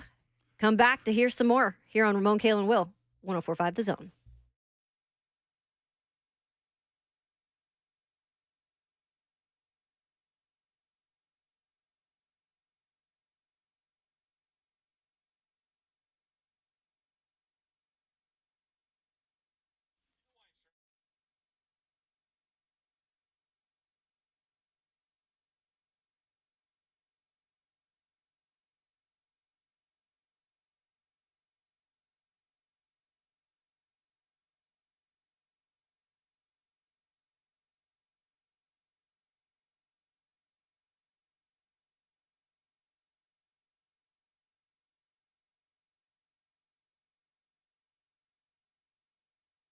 Valentine's is coming. Are you looking for the most thoughtful, most romantic gift for the one you love this Valentine's? 2 words for y'all, okay? Genesis Diamonds. Maybe it's a simple pendant or an exquisite one-of-a-kind designer ring. Genesis can help you pick out the most memorable and special piece of jewelry for the occasion. And to make it even sweeter, now until Valentine's, whether you spend $199 or $199,000, Genesis will give you some chocolates, fresh flowers, and a dinner out. At no charge, of course. This is a great deal, fellas, okay? It's a one-stop shop for the ultimate Valentine's experience. When you buy any piece of beautiful jewelry, they will give you some beautiful flowers from Jenny's Florist, some yummy chocolates, and a gift card for dinner at STK Steakhouse. So stop wasting time. Get to Genesis Diamonds. They've got a spectacular collection of memorable romantic gifts from $199 to $199,000. And right now, they're going to throw in some chocolates, flowers, and dinner out at no extra charge. Happy Valentine's Day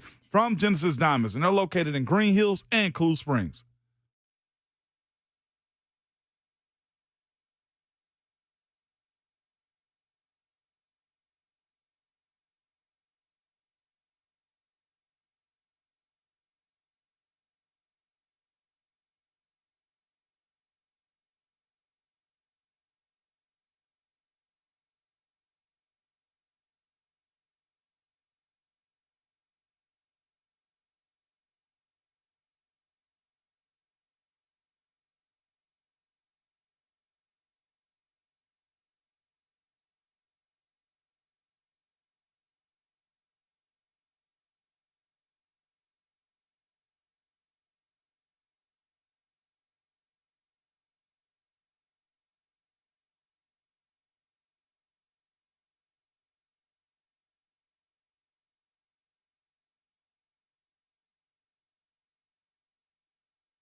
It is 8:02. Good morning from the 104.5 The Zone Studios. I'm Jackson Williams. New Titans head coach Brian Callahan continues to add to his coaching staff.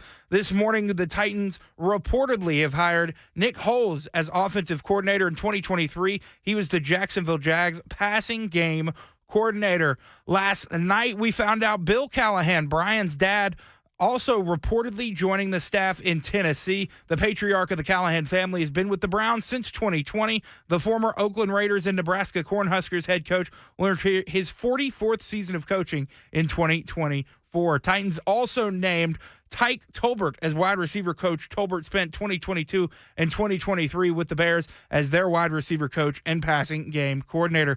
To college hoops, the 5th-ranked Tennessee Volunteers look to bounce back this weekend as they head to Lexington to take on the Kentucky Wildcats tomorrow night at 7:30. You can catch that game right here on The Zone. In the NBA, the Memphis Grizzlies have traded center Steven Adams to the Houston Rockets for guard Victor Oladipo and 3 second-round picks. Adams is out for the season, recovering from an October knee surgery, but is expected to be ready for the 24-25 season. For all your foundation repair and waterproofing needs, visit USSTN.com. Breaking news at once on your home for the Titans and Vols. This is 104.5 The Zone.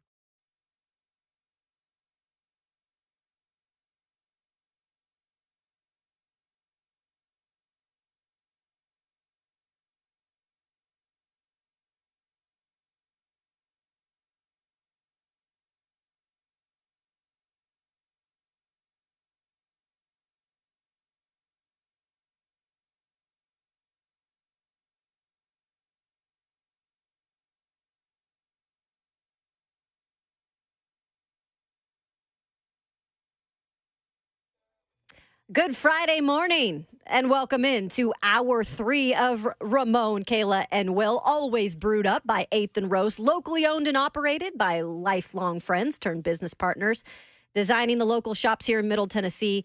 A way to feel welcome, connected, and a part of a community, and really good coffee. And we've got a full studio alongside our 11-year NFL veteran. We've got Ramon Foster back from Mobile. Yay. We've got Jackson Williams behind the glass today, making it all happen. And we've also got our friend, Brett Bryan, in studio, also fresh off a trip from Mobile. And before we get to some Senior Bowl, we have to celebrate the fact, friends, that it is Friday. Yeah.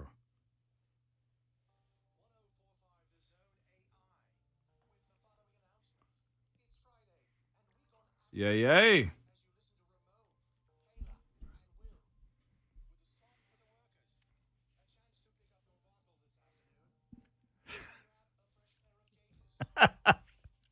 Love it. Get your gators ready, Charles Rat. Jones. Come on now. Yeah. Get them up, unless you're driving. They You said were unless you're 9 to 5. driving. Unless you're driving, do not clap. They want to party. Right? They You can might just have an autonomous shrug your car. shoulders. That's true. They might have a They Tesla might. that drives Let's itself. party tonight. Party, baby. I'm Kayla Anderson. Yay, Will yay. Bowling, he is in London, and he is enjoying some soccer this weekend. So he is getting some time to kind of rest and relax over there, if you want to call it. But we're holding it down in the studio, friends. Yeah, we and are. first of all, welcome, Rhett. Some really exciting news this morning. I joked with Ramon, we don't get to break news usually on our show, but for some reason this week has been wild. And the news comes out from Ian Rappaport first from the NFL Network that Nick Holes, will be the new offensive coordinator for the Tennessee Titans. Yeah, and when you think about the weapons that he's had to work with in his time in Jacksonville, you're like, okay, I can see where this is going. And I heard your last segment, Ramon, where you talked about your insider source says that he's going to be setting up the game plan, all those kinds of things. Yeah. And it makes sense. I mean, obviously, there's a lineage that goes back to De La Salle High School where he and Brian Callahan played football together. And as I'm thinking about this, and this is a conversation that Mike Keith and I had driving back from the Senior Bowl yesterday, is you've got to find – the Titans have got to find in the receiving core, whether it's through the draft or free agency, their Christian Kirk. He was the straw that stirred the drink in that Jacksonville offense. And there was a game or two where he missed some time with an injury or whatever, and they missed him, really missed him. Yeah. And Evan Ingram, yes, total reset of his career after leaving the Giants. But those are the kinds of things we're thinking about. Tyke Tolbert as the wide receivers coach, long time NFL assistant. He you know who knows Tyke Tolbert real well? Coach Dave McGinnis. Yeah. That was his wide receivers coach the last year he was head coach of the Arizona Cardinals. So he was developmental in terms of being helpful in the development of Anquan Bolden. And in Denver, he had some time. So he was with Demaryius Thomas. So, I mean, he's got a pedigree now. So, yeah. And then the one that everybody, I think, had been waiting for is Bill Callahan to coach this offensive line. And the offensive line certainly is the point of emphasis after, the amount of sacks that were allowed and those things last year. And just to give you an idea about how good Bill Callahan is well respected in the NFL, and especially in the coaching circles. He's one of the better offensive line coaches in the league. And I just think about what he's done with the Cleveland Browns. Oof. All right, here's a prime example. It all comes full circle with the Senior Bowl talk we're going to get into. But the guy we saw last year with the enormous reach and just knocking guys down on one-on-one drills, Dawan Jones from Ohio State. Yep. He was Pro Football Writers of America all-rookie team. Picked 111 overall, 4th round out of Ohio State. Had a nice year. And that, I'm sure, has a little something to do with Bill Callahan. Absolutely. Dawan did it himself, but you got to have somebody to steer you in the right direction. Absolutely right. Yep. Absolutely, man. The Senior Bowl, Redders, we talk about these coaches and how we go about what we saw this weekend. Of course, now we know we have a wide receiver coach. You have a O-line coach. You have an offensive coordinator here, Red. How do you view what you saw down there and some people that could help out in here in Nashville, Red? So the first couple of ones that stand out to me, and I'm going to start with the offensive line, and it's a guy that we interviewed during the media day on Wednesday afternoon, and that's Charles Turner, the center from LSU. Yeah. That guy, Kayla, is athletic. He is long. He's got almost an 81-inch wingspan, and he's violent and very quick movement in short space, which is exactly what you need him to do. Plus, he can be position versatile. He says he's played all along the line in his career. Now, I think last year was his first year as starter, as the center. 2-year starter, yep. But I really like him. And then a young man that we got to talk to yesterday while you were doing your show here, Ramon, is Ray Davis, the running back. To be there for that, Ray. Love Ray Davis. So let me just tell you, by bringing those two first to the conversation, those are kind of a tie for my Senior Bowl crushes. Ray Davis, we all know him from his time as a Commodore down the street here with Vandy. And then in his last year of eligibility, took advantage of the NIL deals that were happening and went to Kentucky and had a great year for the Wildcats. And then I think he just improved his stock this week because he just kept showing up and making plays. Yeah. But what I am fascinated by, and this is what I brought up with him, that it dropped on an OTP episode that dropped last night. I asked him about overcoming adversity, and it's a very common tale with guys coming out of certain backgrounds and areas. He's from San Francisco, California, one of 15 children, Kayla. Dang. At age 8, both of his parents were incarcerated, and they went into foster care. And then after a period of time, his younger siblings of the 15, a relative came forward saying, you can come stay with us, but I don't have room for everyone. So he sacrificed and says, you go with auntie or cousin. I don't remember who it was. Wow. He was homeless at 12 years old. Goodness. And through some things, I think about a guy like Keith Bullock who had a high school football teammate that just basically adopted him. Yep. It's the same kind of thing. And football has been the vehicle for him to get out. And he is this close to being grasped, having grasp on his dream of he's going to play in the NFL. And he's going to make somebody a nice player. And what an outstanding young man, very polite and smart, knows his game. And you're going to tell me you wouldn't want to draft a guy like that who will go out and fight for, good gracious. Yeah. But, I really enjoyed talking to those young men and some of those big linemen that we talked to, man. I'm going to go on the other side. My goodness, you guys, real right? quick. I was going to say, how many incredible linemen did you see down there? Tali from Oregon State and big time, man. Kingsley Suamatia. It was big. I'm going to go on the other side real quick, Rhett. My Senior Bowl crush, Braden Fisk. Florida State D tackle transfer. And we learned it's Western Fisk, not Fisky. Not Fisk. Oh, it is Fisk. Yes, okay. Fisk. Good Yeah. clarification. Like the university, okay? Yes. Rhett, well put together. Kept showing up in practice against guys that he had to judge himself by. Go, man. Like, you saw what I saw, Rhett, about Braden Fisk. And he such a smart young fella. He knows his own limitations. He goes, look, I'm not the biggest. I'm not the fastest. I'm not the longest guy.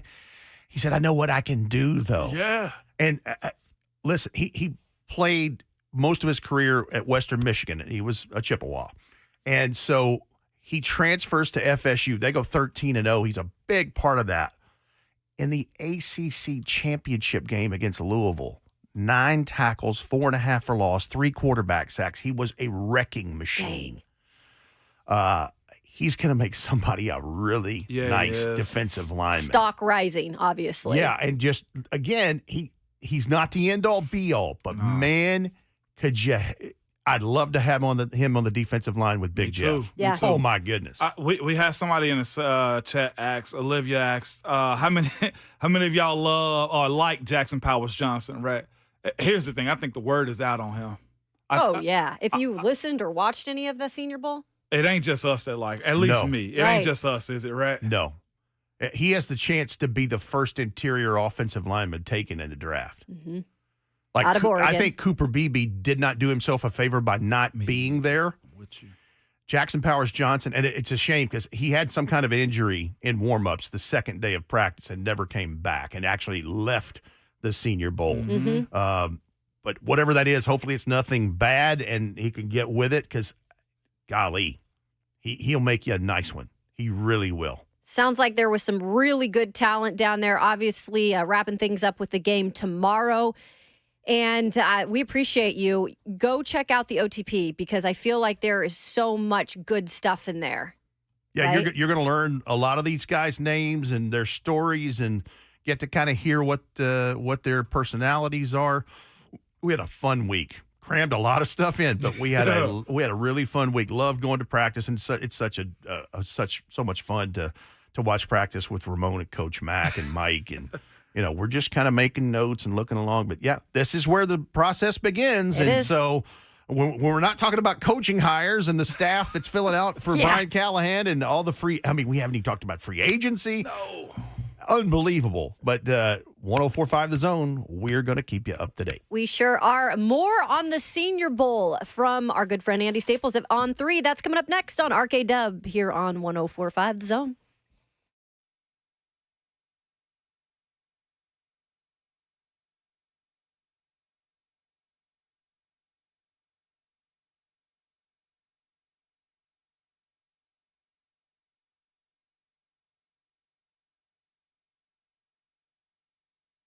It's Ramon Foster for United Structural Systems. And when it comes to large home repairs, a lot of time we homeowners pretend we don't see the warning signs, okay? We're afraid of what we're going to hear. And this is especially true with waterproofing and foundation repair. It could be something big that needs to be fixed right away, and you know those problems, or a small problem now that'll become bigger later, or it could be nothing at all. Bottom line is we don't know, and we certainly don't want to be sold something we don't need. We need a peace of mind, and United Structural Systems is the company to give you that. They have over 25,000 100% satisfied residential customers, okay? And here's how they make that happen. When USS comes out to your house, you're going to get a problem solver who provides the peace of mind to their customers, okay? You're not going to get someone who's worried about meeting a sales quota, upselling you the next big thing, but someone there to educate you and help you understand what is happening with your home. At USS, the only measure of success is how satisfied the homeowner is and not a closing ratio. And that's because homeowners trust USS. Keep your homes dry and stable. Serving Middle Tennessee, Southern Kentucky, Western Kentucky, and Northern Alabama. And you can reach them online at USSTN.com or call them 615-488-7855.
Welcome back into Ramon, Kayla, and Will here on this Friday. And we are so excited to be joined by our good friend Andy Staples of On3.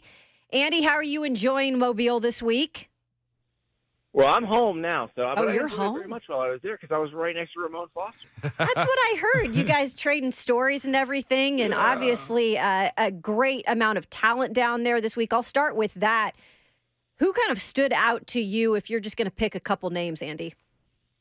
Well, I mean, some of the people who we thought would be good were really as advertised. Tavondre Sweat from Texas, who was one of my favorite players all year, a 360-pound defensive tackle who just annihilated people. I mean, it's going to be interesting to see him in the NFL because he's not going to have to play as many snaps in the NFL as he played at Texas. And if he gives the same energy level and effort for the 30 or so snaps he's going to play in an NFL game, he's going to destroy people. Andy, we've looked at some of these offensive linemen this week, and it looks like there's an abundance of them here in this upcoming NFL draft. The Titans clearly looking at drafting possibly a tackle, but Ramon Foster brought it up yesterday and said, hey, they could possibly trade down, get a third-round pick, and still find a tackle because there is so much depth. Anybody that you've seen this week that's really upped their stock? I'm going to butcher his last name, and he told me how to pronounce it like 74 times. Kingsley Suamataia. I messed it up. Suamataia. That's what he told me, I think. Okay, Yeah. so There you go. You got it, Ramon. He is a freak athlete. He got clocked at 21 miles an hour using that GPS when he was back at BYU. And you watch him move, and he is just a fluid athlete. And then, of course, Tyler Guyton from Oklahoma is an absolute freak of nature. Now, you will not be able to trade down to get Tyler Guyton. You'll have to pick him in the first round. Did you also get a nugget from Kingsley Suamataia also that his cousin is also Penei Sewell? Yeah, I mean, that helps a little bit. But listen, there are so many good offensive linemen in the greater Salt Lake City area, which is where both those guys are from. I mean, it is crazy. And so thank the Mormon Church for its Polynesian outreach, which caused a large Polynesian community to settle in Salt Lake City. And the line of scrimmage play at the high school level in Salt Lake is unreal. It really is, man. Also, there was another guy. I know you walked away from the table after the conversation and said the exact same thing that I said, man. The Titans will, I think, need some young D-tackle help. Yeah, I know where you're going. Where am I going, Andy? Where am I going, man? Braden Fisk from Florida State. That dude, you cannot not love that guy after talking to him for like 5 minutes. He's awesome. And as a player, I mean, just incredible. He played 4 years at Western Michigan. And then for his last year, he's like, okay, I'm going to transfer up a level and see what happens. And his final three at that point were USC, Notre Dame, and Florida State. He picks Florida State because that's where they had a need for kind of a gap shooting 3-technique type tackle. And, oh, my God, he was the perfect fit in their defense. If you watch that ACC championship game, he was awesome. I think he had 3.5 sacks. And you watch him this week, and he's so quick off the line of scrimmage. And if you're looking for interior pass rush, like you're trying to, the Titans grabbing him. Imagine him and Jeffrey Simmons together. That's insane, trying to block that on the inside. It really was, man. Just real quick, because they're always a topic of conversation. Any quarterback, in your opinion, and maybe I didn't watch them as intently as I needed to, but any quarterback improved their stock, Andy? I think Bo Nix probably helped himself a little bit. I mean, the thing about the Oregon offense that Bo Nix played in is it didn't require him to throw downfield that much, and so you didn't get a chance to see all he could do. Like Michael Penix was attacking vertically all the time. So you got a chance to really look at what he could do. Bo, you didn't really get that, and he made some really nice throws this week. And I think NFL teams are going to look at that. They're going to look at his mobility. They're going to look at his pocket awareness, look at what kind of control he had in that offense the last 2 years. I think they're going to like what they saw.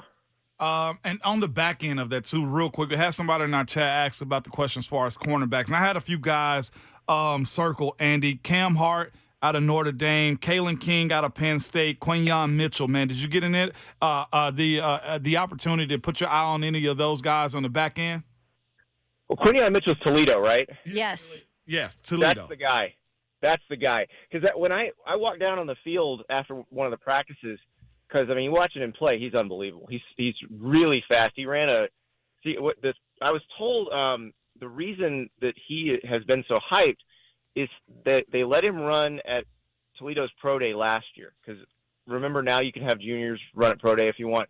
And so he ran at Toledo's Pro Day last year, and the scouts clocked him at 4.37. And so everybody's had their eye on him all year. And obviously what he did in their defense showed that it's not just raw speed, that he's incredibly talented. And so my thing was, okay, how big is he? And I got down on the field and walked over and got in a group that was interviewing him. He's like 6'1.5" long. Like, this is a dream corner. Andy Staples of On3 joining us on RKW. So another position that the Titans want to stock up on, because clearly, we don't know what's going to happen with Traylon Burks. And I know he was a first-round pick. He's just not necessarily panning out. Brown. Right, exactly. I mean, let's put it blunt, right? What kind of talent are you seeing in this year's draft, and particularly at the Senior Bowl this week in the wide receiver room? I'm trying to think of the receivers that there weren't a lot of receivers that really jumped out. Obviously Marvin Harrison Jr. is going to be the guy at the top of the draft, but then there's not a lot of obvious next few guys. So that's a tougher one, especially if you're trying to replace that particular type. The six, you want like a 6'3", 6'4", 215-pound guy who can run. I'm not sure there's an obvious one in this draft. And I think Ramon Foster, right here with us, who was down at the Senior Bowl this week, he mentioned Xavier Legette, obviously the South Carolina wide receiver. South Carolina. Yeah. I've heard kind of mixed reviews about him this week. Maybe he was dealing with a bit of an injury, and that kind of held him back a little bit. Yeah, I wouldn't worry about Legette. I mean, he was so good this season for South Carolina, especially like after Juice Wells got hurt. Everybody was just concentrating on him. So you had a situation where their line wasn't very good, so Spencer Rattler's running for his life, and Legette still put up big numbers. And so I think there's nothing you need to worry about from this week. And I talked to Jim Nagy about that, and I think Jim even tweeted about it this week. He's like, calm down about Xavier Legette. He's just fine.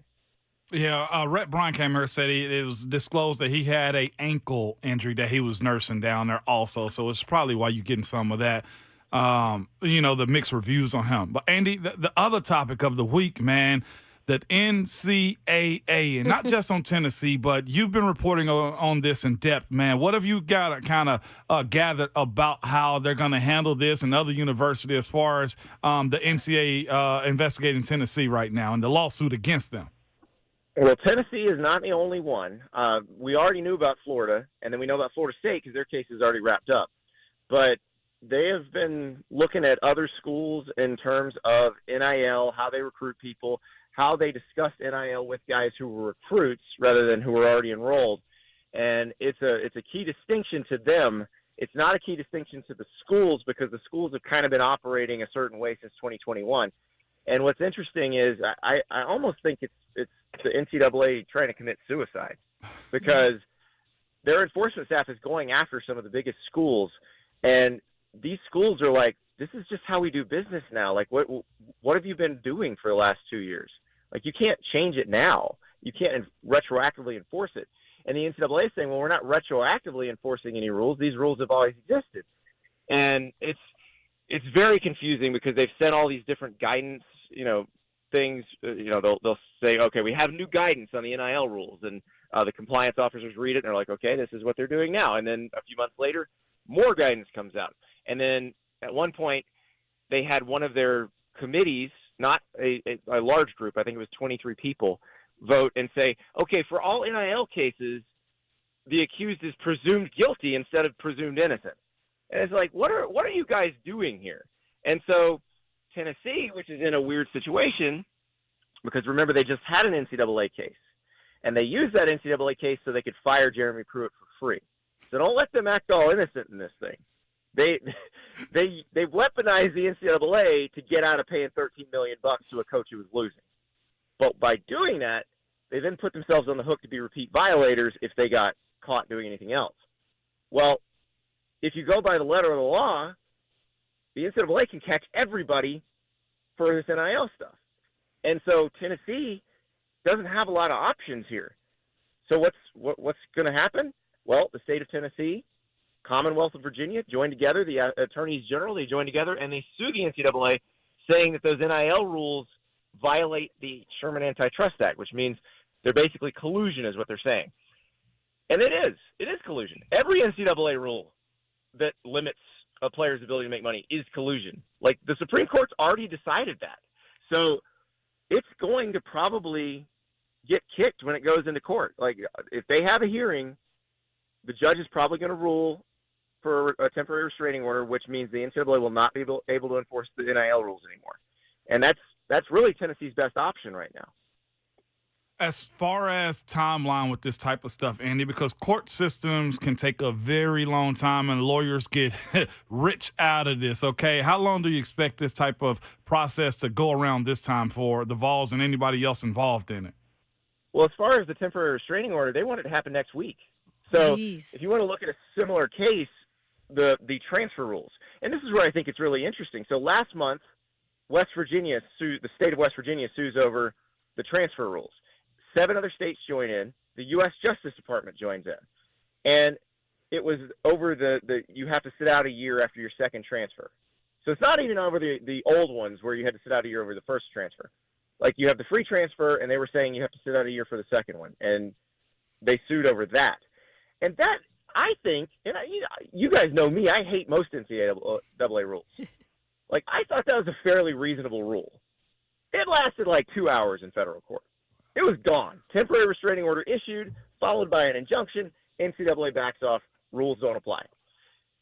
I have no faith in this rule holding up, because this rule is absolutely cool. It's like what the lawyers call it is a horizontal price fix. And that's exactly what it is. It's the schools trying to control their costs by limiting how much money recruits can make.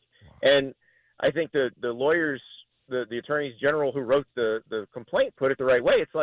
It's like applying for a job, but you can't negotiate salary until you've already signed your contract. Like, that doesn't happen anywhere in the world.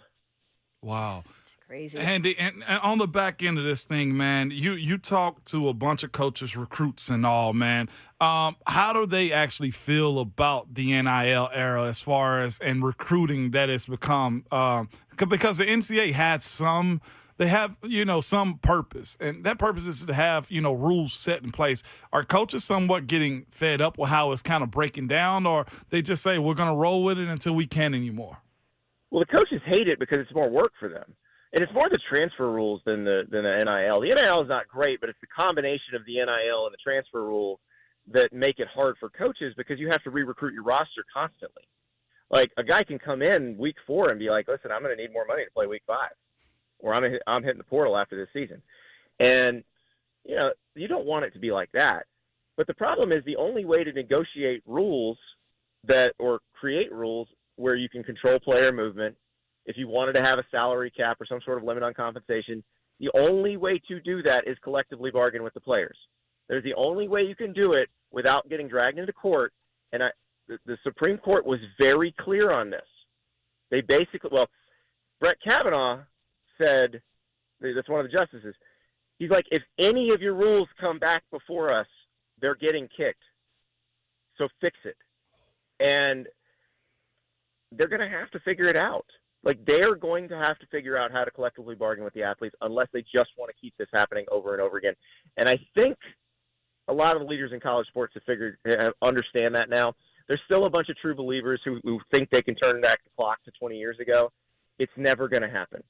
The people who with some imagination are going to have to take over and figure out how to change it, because there's too much money at stake. Like, anybody, you'll have some people calling, this is ruining college sports. No, it's not. You're still watching the games. You're still cheering. Like, we see the ratings. I see the numbers on the stories that we write about transfer portal. Like, people love it. They may say they hate it. Their actions prove otherwise. So shut up about this is ruining college sports. It's not. The people in charge get paid a lot of money. They need to put those salaries to use and figure out how to do it legally. He is Andy Staples of On3. He shoots it straight, and that's why we like him. Andy, we appreciate all your insight, and get some rest and recovery after that long week. All right. Thanks, guys. Thanks, Andy. Thanks, Andy. Always appreciate Andy Staples, and like I said, he gives us it straight, right? The Yeah, he facts, does. and I like that, and some of the perspective he gave on the NCAA situation. I think the more we talk about it, the more people are understanding kind of the timeline on this, and what's expected in the future. Because again, and he mentioned it, like things are going to have to get organized in some way. Because if not, you are going to continue to have this type of confusion, and you're going to have coaches. And we just saw Jeff Hafley leave Boston College to take a defensive coordinator position with the Green Bay Packers. You're going to have these coaches continue to start leaving the college football landscape, and I don't want to see that happen personally, Ramon. Yeah, absolutely. It's fascinating to see this all unravel in front of us, for sure. It is. Well, we have talked a little Senior Bowl, and now it's time to get back to some of the excitement that happened earlier on with some breaking news here as the Tennessee Titans continue to put together their new staff under new head coach Brian Callahan. We'll get you updated on that. That's coming up next on Ramon, Kayla, and Will here on 104.5 The Zone.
Hey, it's Kayla Anderson here with certified arborist and our good friend Dean Glasscock of Save a Tree.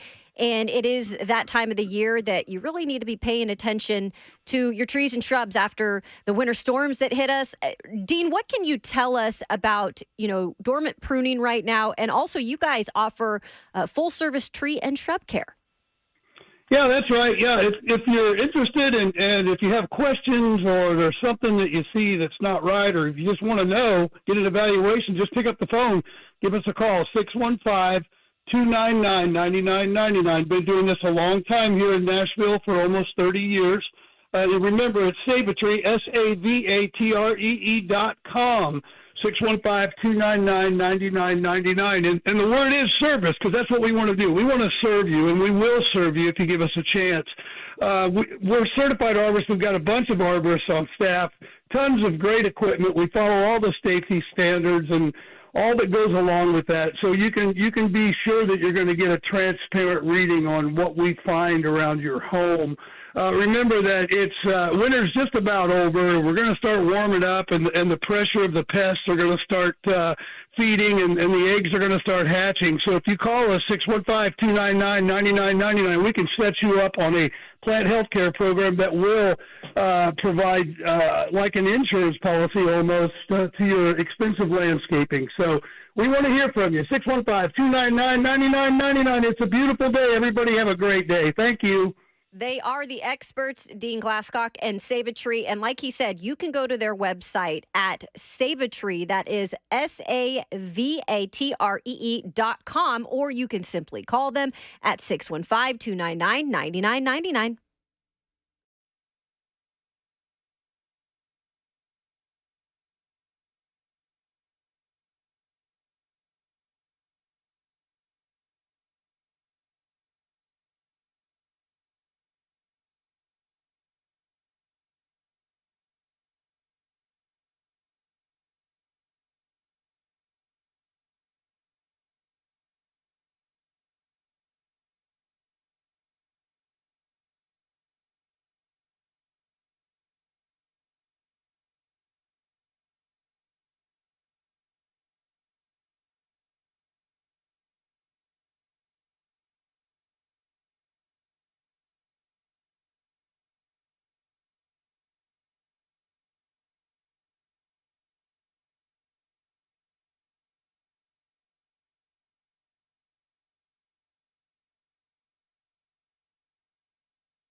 Welcome back into Ramon, Kayla, and Will on this fine Friday morning where we've had plenty to talk about.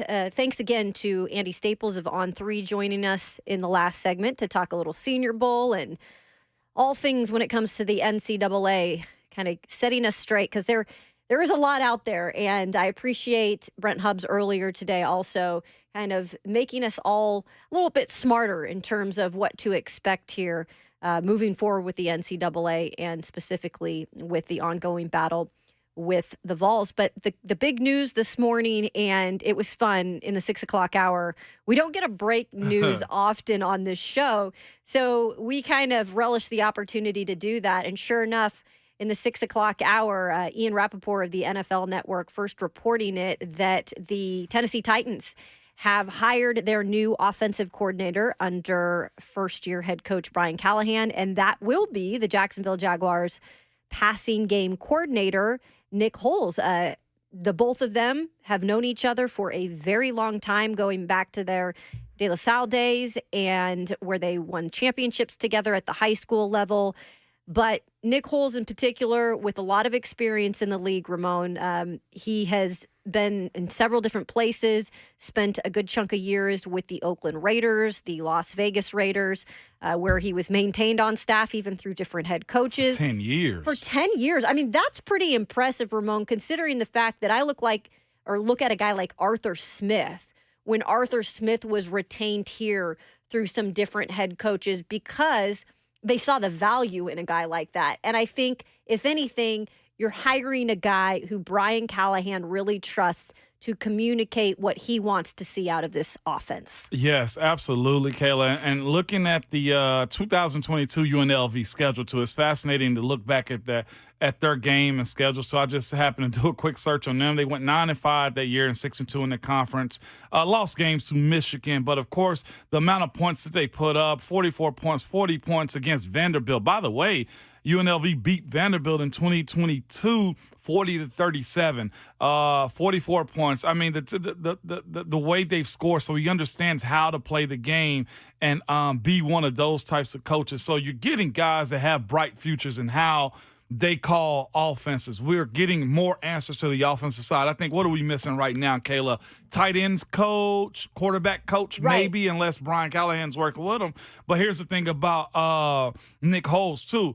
He was at Stanford the entire time that Andrew Luck was in that era. So we understand what a young quarterback looks like. And, of course, being around Trevor Lawrence this year. And, just look at the lineage and how he's done things. You guys were quick, too, on Wikipedia, man. The color has changed quickly in the header of the Tennessee Titans. I was just getting some general information from there. But looking up Nick Holes looks to be very promising on how he's going about it. And it looks to me Brian Callahan is approaching Nick Holes the same way Zach Taylor did him in Cincinnati. Absolutely. And that's a good way to look at it. That's coming straight from Brian Callahan also in his introductory press conference that he held here. He pretty much said, I'm ready for this opportunity because Zach Taylor has been so gracious over the past few years, and he spent 5 years with Zach Taylor there in Cincinnati, to really let him go behind the curtain in terms of learning what it really takes to be a head coach. Not only knowing what to do on the offensive side of the ball, because that's his specialty, and feeling comfortable with the game plan and, making those play sheets throughout the week. Not only did he feel comfortable in all of that, but he felt comfortable under Zach Taylor of really what it takes to be a head coach, right? Yeah. The man that you have to be, the way that you have to go about your work week in terms of you've got to deal with special teams and defensive the side of the ball in terms of just popping into the meeting rooms throughout the week and knowing what's going on overall. So I think it's good that he learned firsthand with a guy like that, and it looks like he's going to allow Nick Holes to come in and be his right-hand man as well. And look, they've added to their staff in the last couple of days. We have Tyke Tolbert, who has spent a lot of years in the NFL as a wide receivers coach. He actually tweeted out last night, thankful at Titans. So clearly he is going to be joining the staff here. I know Coach Mack knows him very well, hired him at Arizona, said He's just a really solid guy who understands development of players. And then Bill Callahan joining the staff, Mary Kay Cabot up at cleveland.com, making that official, not official, but making that known that it's going to happen here officially soon. As he's going to come over from Cleveland, it looks like, to help on the offensive line. And that's what I'm excited about, Ramon, is just the development that we could see here from a lot of these players. Yeah, no doubt about it. And have coached different types of wide receivers. Emmanuel Sanders was a guy that Tyke Tolbert coached in Denver. He's a Super Bowl winning coach also. This staff has really come together, and we hadn't even mentioned as much about Coach Bill Callahan as the offensive line coach. You have so far a group of highly respected individuals who are now on your Tennessee Titans staff, man. I'm trying to keep my powder dry about this, I'll be honest with you. But it's fun, isn't it? I mean, it is. feel It's like fun there's new watching energy. this come together the way it has so far. And I'm glad you brought up Bill Callahan, because I'm not going to not let you sit here and give your advice. And I think it's really important, with some really big concerns on this line and some thoughts about, who they could draft or who might be able to take a next step with a guy now like Bill Callahan. I want to get your thoughts on that, Ramon. That's coming up next here on Ramon, Kayla, and Will here on 104.5 The Zone.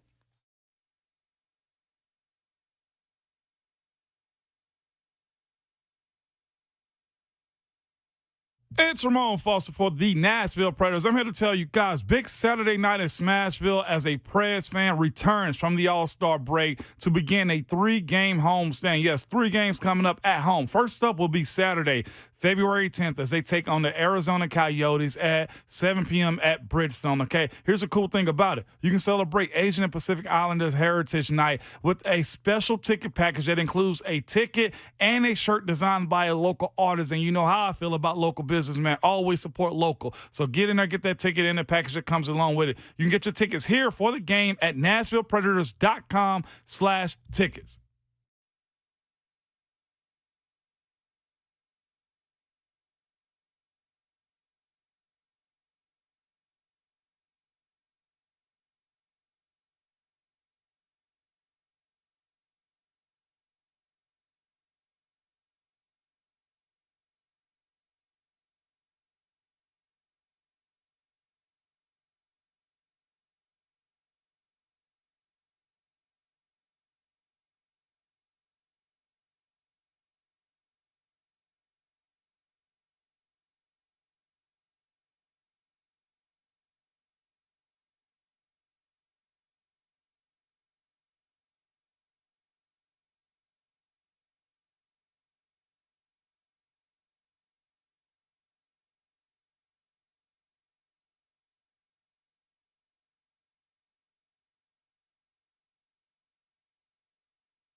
Look at that, 9 o'clock on the dot. Good morning from the 104.5 The Zone Studios. I'm Jackson Williams. New Titans head coach Brian Callahan continues to fill out his coaching staff, including this morning as the Titans reportedly hired Nick Holes as OC. In 2023, Holes was the Jags pass game coordinator. He will join Brian Callahan's dad, Bill Callahan, as he is joining his son's staff in Tennessee. Callahan has been with the Browns since 2020, a former Oakland Raiders and Nebraska Cornhuskers head coach. He will enter his 44th season coaching in 2024. The Titans also named Tyke Tolbert as wide receiver coach. Tolbert spent 2022 and 2023 with the Bears as their wide receiver coach and passing game coordinator. Around the NFL, the final head coaching vacancy has been filled as Dan Quinn has been named the head coach of the Washington Commanders. Quinn has been the defensive coordinator in Dallas since 2021. Quinn was the head coach of the Atlanta Falcons from 2015 to 2020, leading them to a Super Bowl appearance in 2016. To college hoops, the fifth-ranked Tennessee Volunteers will look to bounce back this weekend as they head to Lexington to take on the Kentucky Wildcats. That game tips off tomorrow night at 7:30. You can catch it right here on The Zone. For all your foundation repair and waterproofing needs, you need to visit USSTN.com. Breaking news at once on your home for the Titans and Vols. This is 104.5 The Zone.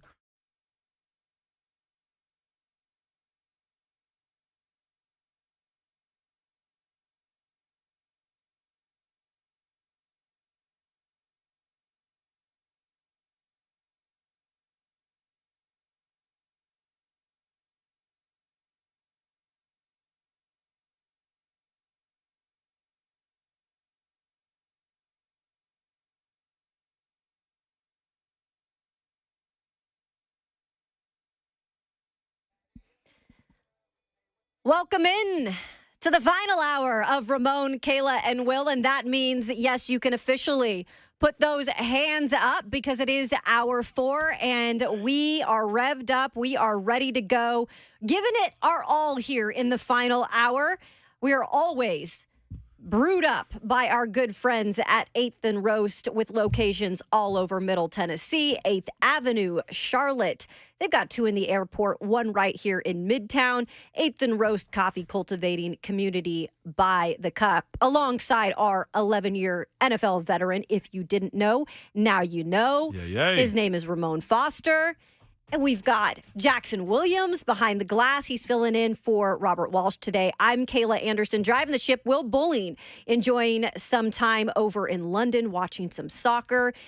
But yeah, it's been a fun morning here, and just wanted everybody to know that while it wasn't official, it seems now it is official. Ian Rappaport has just put out that the Titans have actually signed Ravens secondary coach Denard Wilson as the new defensive coordinator. The terms are agreed to and final. So put a stamp on that one. Obviously, that was reports for the last day or so that we had been putting out there, but it looks like that is a final deal. So we should be hearing something official by the Titans here soon. And then Ian Rappaport also reporting this morning that Ian, I don't know why I keep saying Ian Holes. It's almost like I'm thinking soccer with that name Ian, but it's Nick Holes. Nick Holes. He is coming over from the Jacksonville Jaguars as the new offensive coordinator. So we've got news all over the place this morning. Ramon Foster is feeling energetic. I am feeling energetic, man. What a time to be alive. I had somebody tease me a second ago. It was like, Mo, you act like you feeling like you want to come out of retirement. I told him, I was like, man, you gotta be honest about what we're doing here. Like, I don't think you guys understand, like, players do get excited for coaches. Sure. Players do know when the culture's about to shift. Guys also know when they have a strong opportunity to win a lot of games, compete deep into the playoffs, and have a Super Bowl caliber team. You understand those things as players. And I try to defend players sometimes with this type of stuff. Like, players aren't dumb. No. Like, there's years and years of players that I've met on teams that were losing bad. Let's go Jacksonville. Y'all know I played in the AFC North, so watching Cleveland be a bad team and hearing those players talk like, man, we knew, like, after week 1 we was gonna be trash. You know what I'm saying? So when you see a coaching staff being built the way this one is so far in the offseason, I got to put emphasis on that. So far in the offseason, But you hear the names. You hear how they've approached this coaching search. You hear how they've approached how they're shifting stuff that they do inside the building. I keep bringing up the Chad Brinker conversation that we had at the Senior Bowl earlier this weekend. Is that the OTP that's coming out? The OTP that's coming out either today or early next week on how they are going to set structure and the way they evaluate players and the way they go about moving this franchise into a different phase, not just on the field, but off the field too. But most importantly, the product of the Tennessee Titans players. They understand that this stadium's huge. They understand that this fan base needs a lot as far as I kind of want to say what's been owed to them. Mm-hmm. You don't want to be a middle-of-the-road team. And I feel as it stands right now in this new era, you have a group that understands your pain that you've dealt with. Chasing what Braves did in 2019 is a real thing. And I think when you sniff that type of success, you also want it again. To where we're not just talking about, oh, man, we just want to make the playoffs. No, it starts with goals that I had with the team that I played with that every year was win the North. And then you know what the second goal is behind that, the ultimate goal? Super Bowl. Yeah. Anything else that happens in between is beautiful. It's cherry on the top, right? Let's say if your main goal is to win the Super Bowl, well, guess what? You're probably going to have a bunch of Pro Bowl and All-Pro players. Your offense is probably good. You got a good coaching staff. You're going to have stability. You're going to have guys that you have here for more than just one contract. Those are the things that good organizations want to do. Chad Brinker, being a guy that's from the Green Bay background also, is one of the things he talked about. And look what Green Bay's done in the recent history. So much so that now they're talking about Jordan Love is going to get an extension this offseason. That doesn't happen if you don't have the right mindset and just planning to be good for not just 1 year, but for years down the line. People thought they were idiotic in getting Jordan Love, right? Why did you go get Jordan Love? And then Aaron Rodgers was mad, and he go on to have MVP season. The Green Bay Packers still benefited from that. And now when Aaron Rodgers gone and Jordan Love's got the opportunity to be the quarterback that he is, he goes to Dallas in the second rounds of the playoff and beat them. Mm-hmm. I mean, let's think about that when we're speaking about the type of people that you have in-house for the Tennessee Titans now. If you're not somewhat excited, then you probably don't have a pulse. And here I am as an outsider, somebody that's played at a different franchise, telling you guys this is how a progressive and winning first organization is supposed to operate. Mm-hmm. That's been the one thing that I've been telling people. There's going to be somebody to hit me up in a second. When I used to get frustrated with this fan base saying, embrace the underdog. We the underdog. No. You know what happens to the underdog? They usually get put out the pasture. I'm going to go find me a new Rottweiler is what happens, okay? That's what I've been trying to say here because I've seen it operate at other places, and I know the people that I work with and have been around and the fans that we've talked to don't want the underdog. You want to walk into a stadium as a fan base with your paraphernalia on saying we come here to kick butt and watch how our group does it. And that's what this group I feel like is planning for. Now, drafting right has to play a part in it, right, Kayla? Mm-hmm. Coaching has to play a part in it. The right type of players, all that does matter. But you got to be somewhat on this boat as to what this could turn into. Yeah, and you got to have patience. I mean, it's going to be a year where there's going to be a lot of new faces, not only on the roster, but obviously the coaching staff. They will learn how to work together, but that's just all part of when you reset things in an organization, and that's what they're doing. I did want to ask you about another hire that is probably going to be made official here soon, but Mary Kay Cabot of Cleveland.com reported it first last night that Browns offensive line coach Bill Callahan is actually going to be leaving Cleveland now. He's going to join his son in Tennessee. This will be the first ever time that a son has hired their father. So there's been duos that have coached together in terms of father-son in the NFL, but this is the first time the son has actually going to be the head coach under the father. Right. The father will be under the son. So that will be really interesting. But what I wanted to ask you about Bill Callahan was he's just so highly regarded in the league, and he's also known for not only his experience, but really for helping kind of develop some of these offensive linemen. Yeah. We've heard about the job he's done in Cleveland with DeJuan Jones this last year. Even with all the injuries that they had, they were down to their fourth and fifth options this season in terms of offensive tackles on the right and left side. Jerron Christian, he kind of helped develop James Hudson on the right side. And that's a group that went 4-1 with Flacco and them in front of him down the stretch, Ramon. And kept Flacco clean, too, man. And there's been other guys that he's coached in his team. Those Dallas Cowboys teams where Tyron Smith and Travis Frederick and those guys, he coached them and helped groom them, okay? DeBrickashaw Ferguson is another one of those guys from the Jets that he's coached and groomed to be better players. And, yes, their pedigree was a part of it, too. I will never deny the player's pedigree absolutely matters when it comes down to who the coaches are coaching. But to say to yourself, those undersized or undrafted guys that you have on your line and rookies, development from year 1 to year 2 is a crucial part of a coach and his tenure too. And that's one thing that looked like Bill Callahan has been capable of doing. When you mention O-line coaches, you mention Mike Munchak.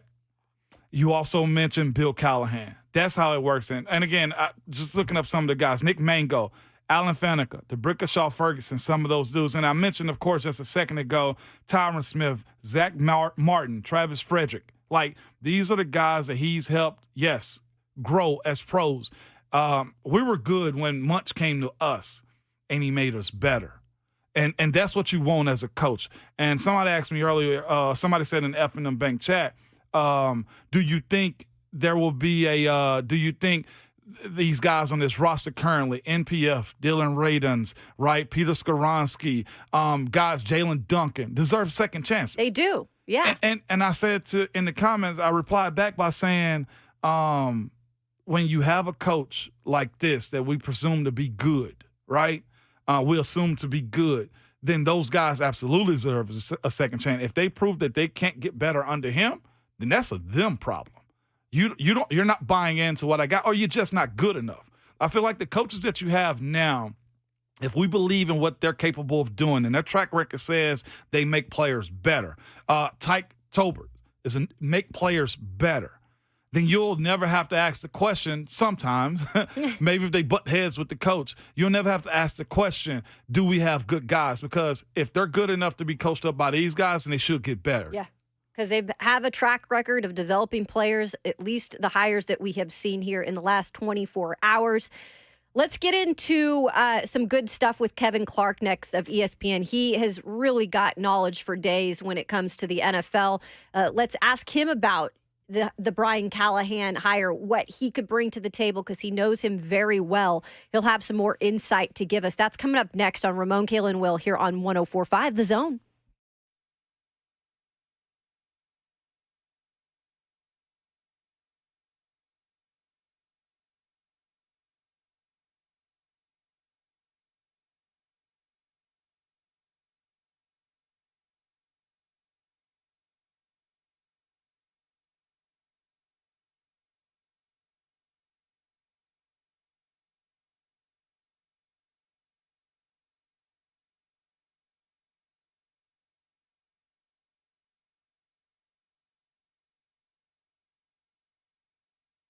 Hey, it's Kayla Anderson for the Ingram Agency. Chris Ingram and his group of great staff members started this company back in 2010, and they're here serving all of Tennessee now here in 2024. And the Ingram Agency, where protection is our promise, and they really mean that. Maybe you're looking at changing up your insurance or just getting insurance for the first time. They offer it all. Maybe it's life insurance you need or home insurance. And hey, business owners, you too can be included into this, because now is the time to make sure that you are covered and cost effective for 2024. And rest assured, the Ingram Agency has solutions just for you. Every business is unique, so they actually offer coverage that is tailored to your industry, ensuring that your enterprise remains secure. So why pay if you don't have to? The Ingram Agency will actually review your coverage. They'll make sure you're not paying for what you don't need, and that your policy provides coverage that is actually needed. So go ahead, check out my friends from the Ingram Agency because they'll take care of you. It's www.ingramagency.com.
Welcome back into Ramon, Kayla, and Will on this Friday morning.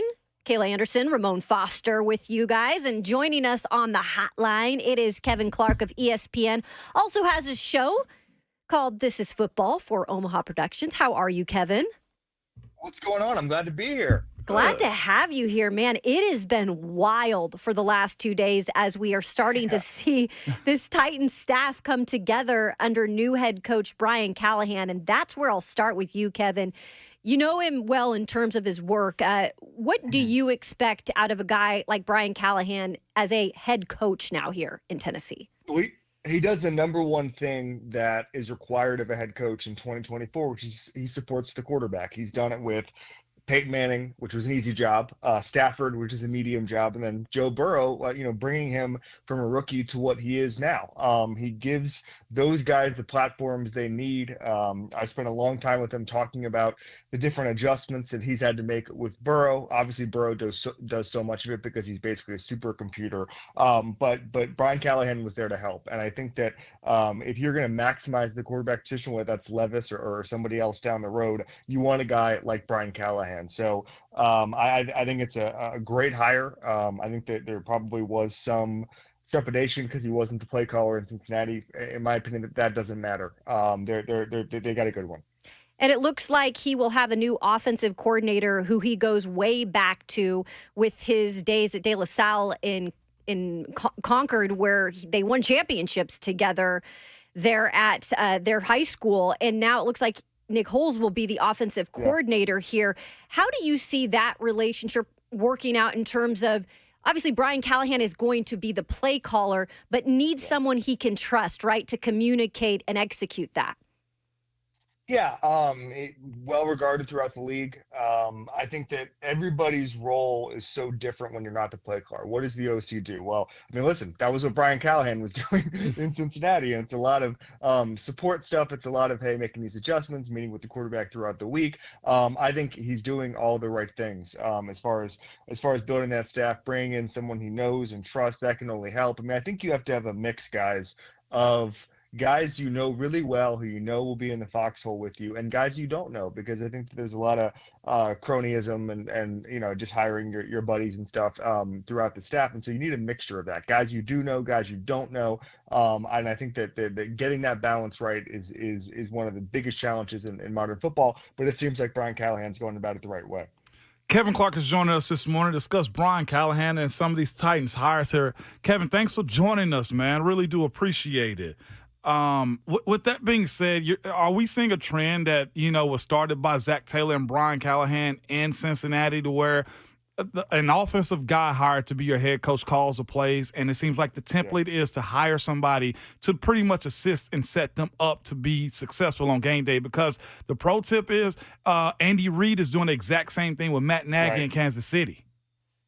Yeah, 100%. And it was funny because I think the preparation is so key, and you know this obviously, because the thing that Brian Callahan was so good at is, and this is the last time we spoke about football was in August of last year in Cincinnati, in that stadium, and we were talking about the adjustments Joe Burrow had to make against cover two, which is obviously the dominant defense, or too high looks is the dominant defensive look that an elite quarterback is going to get in this era of football.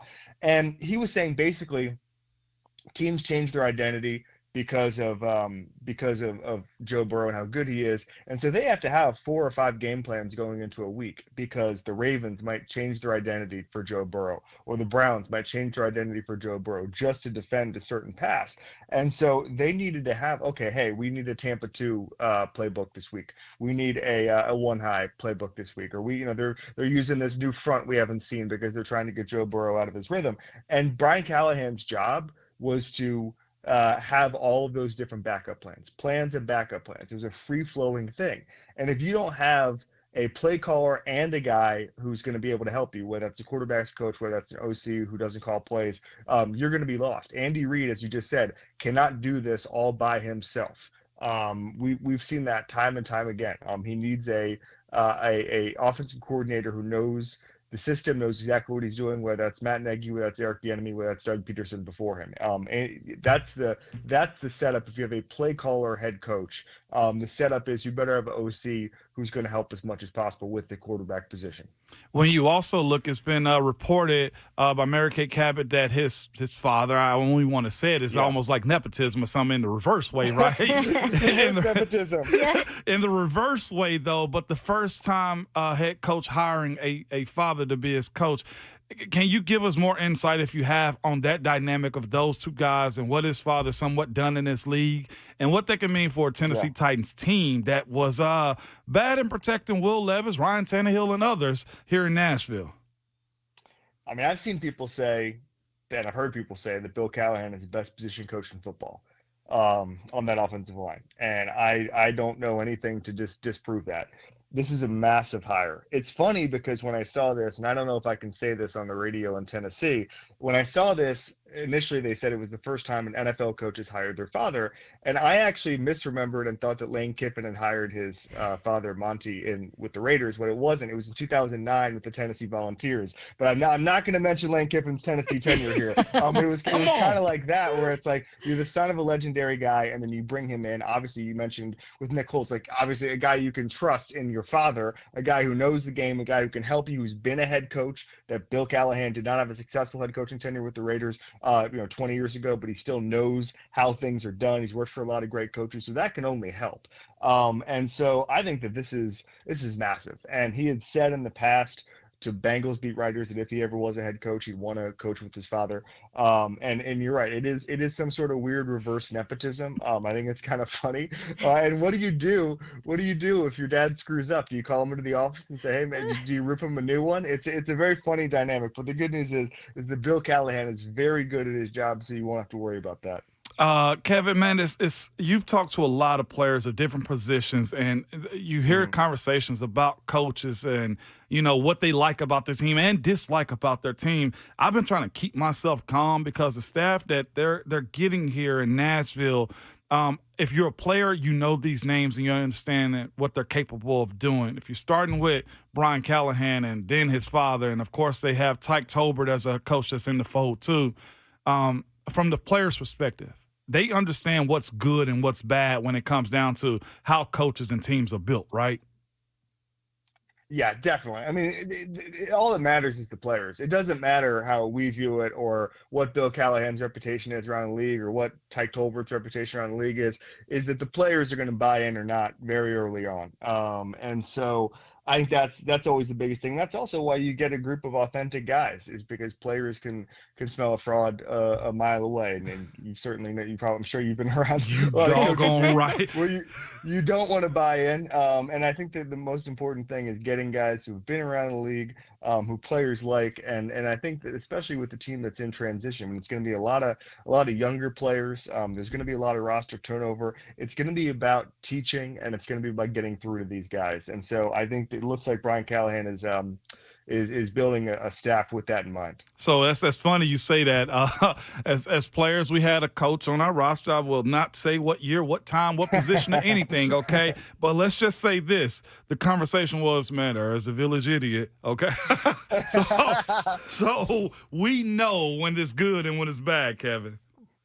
Right, exactly. And no amount of media cover can help you if you're the coach who's not working hard, or the coach who's not putting guys in position to succeed, or not teaching guys what they need to know for a given week. Like, that's the thing. Is we can talk about this all day, but what matters is when rookie minicamps start, when mandatory minicamps start in June, that these guys get through to those players. And so it's always funny when I hear media people saying, "Oh, this guy's a home run hire." This home run, like the home run hire gets determined by the players in 5 months.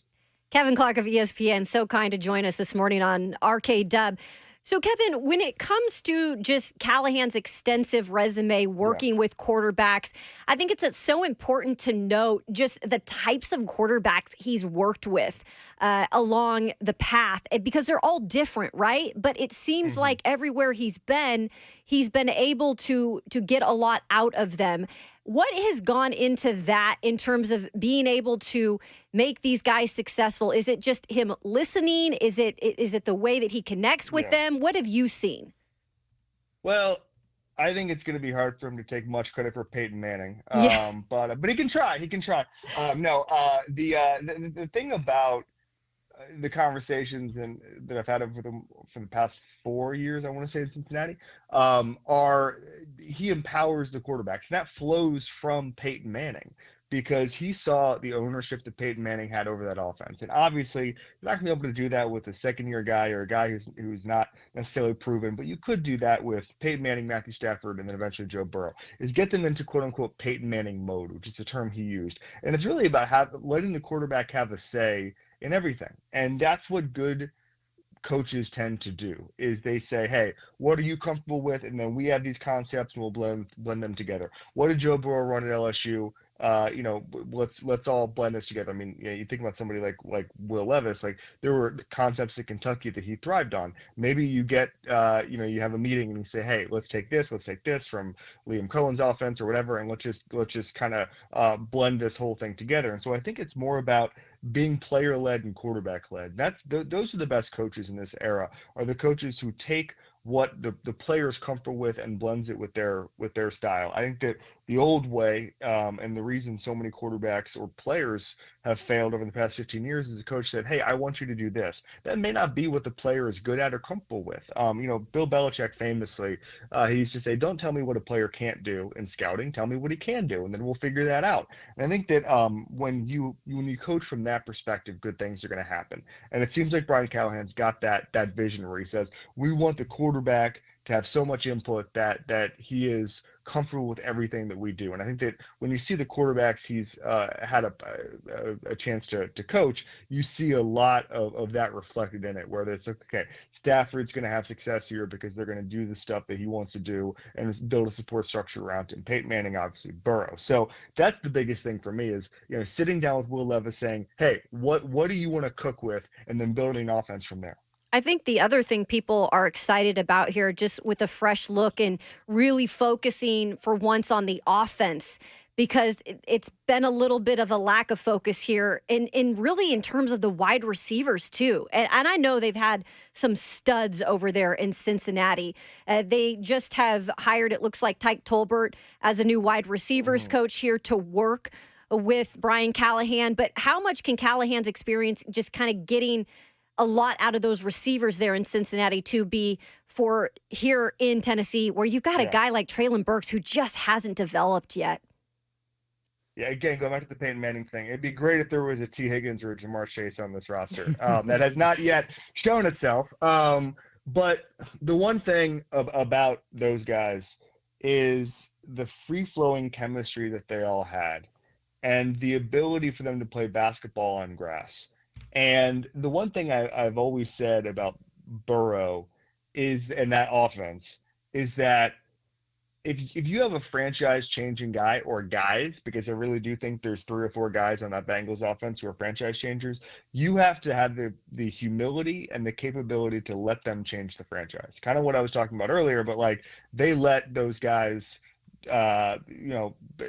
do what they do best. And for me, with T. Higgins and Jamar Chase, so many of those plays are either on the fly, improvised. There's such a chemistry that it gets baked into everything that they do. It's really special. And it's not just, I think sometimes, and I've had people say this to me in Cincinnati, sometimes I think that the Cincinnati people think that in 5 years, we're going to look back on this and say, obviously Burrow is great, but I can't believe Tyler Boyd, Jamar Chase, and T. Higgins run one roster. And I think they've built an offense, and unfortunately Burrow got hurt, so we didn't get to see it last year. They built an offense where there's so many weapons and there's so much development. A guy like Treylon Burks, a big physical guy, there's going to be a role for him. There's going to be, with Will Levis, probably even 3, 4. They're try to build an offense where there's 3 or 4 options, get guys out into routes if he's comfortable with that, like Joe Burrow was. Burrow, with Burrow, his vision was a super Burrow, and so it's he's just kind of a special case. But I think that getting guys out into routes, spreading the ball around, that can only help receiver development. And I think that Callahan knows what that looks like, and I think that you'll see at least some development on the offensive side of the ball, because it's just going to be different. They're going to maximize the offense, which and I'm a huge Mike Vrabel fan. It was just a different philosophy, and I think that if fans are looking for more offense, they're going to get it. Kevin, that's what's super unique too. Is you look at those 5 years that him and Zach Taylor, Brian Callahan and Zach Taylor been in Cincinnati. I think it's this, like as a guy that played against that group, they had a lot of good players. Andy Dalton had the NFL somewhat in the palm of his hand with the players that they had, and of course the other side of that defense. But you look at what they've done over these last 5 years, and you say to yourself, Joe Burrow's there, yeah, but they have a level of sustainability that I feel like in Cincinnati that wasn't there under the previous tenure. Is that what you somewhat think is that what you think is why Brian Callahan was so excited and admitted that he wanted this job here in Nashville? Yeah, I mean, it's first of all, I think this Tennessee job is a really good job. New stadium, a roster that I think is a little bit of a blank slate. You can start building with it. A quarterback that you can see the vision with Levis, and there's not a lot of commitment if he's not the guy. If they want to go, if Will Levis proves to not be the guy this year, you can always next year figure out something in the draft. And so I'm not surprised that Callahan was excited about this job.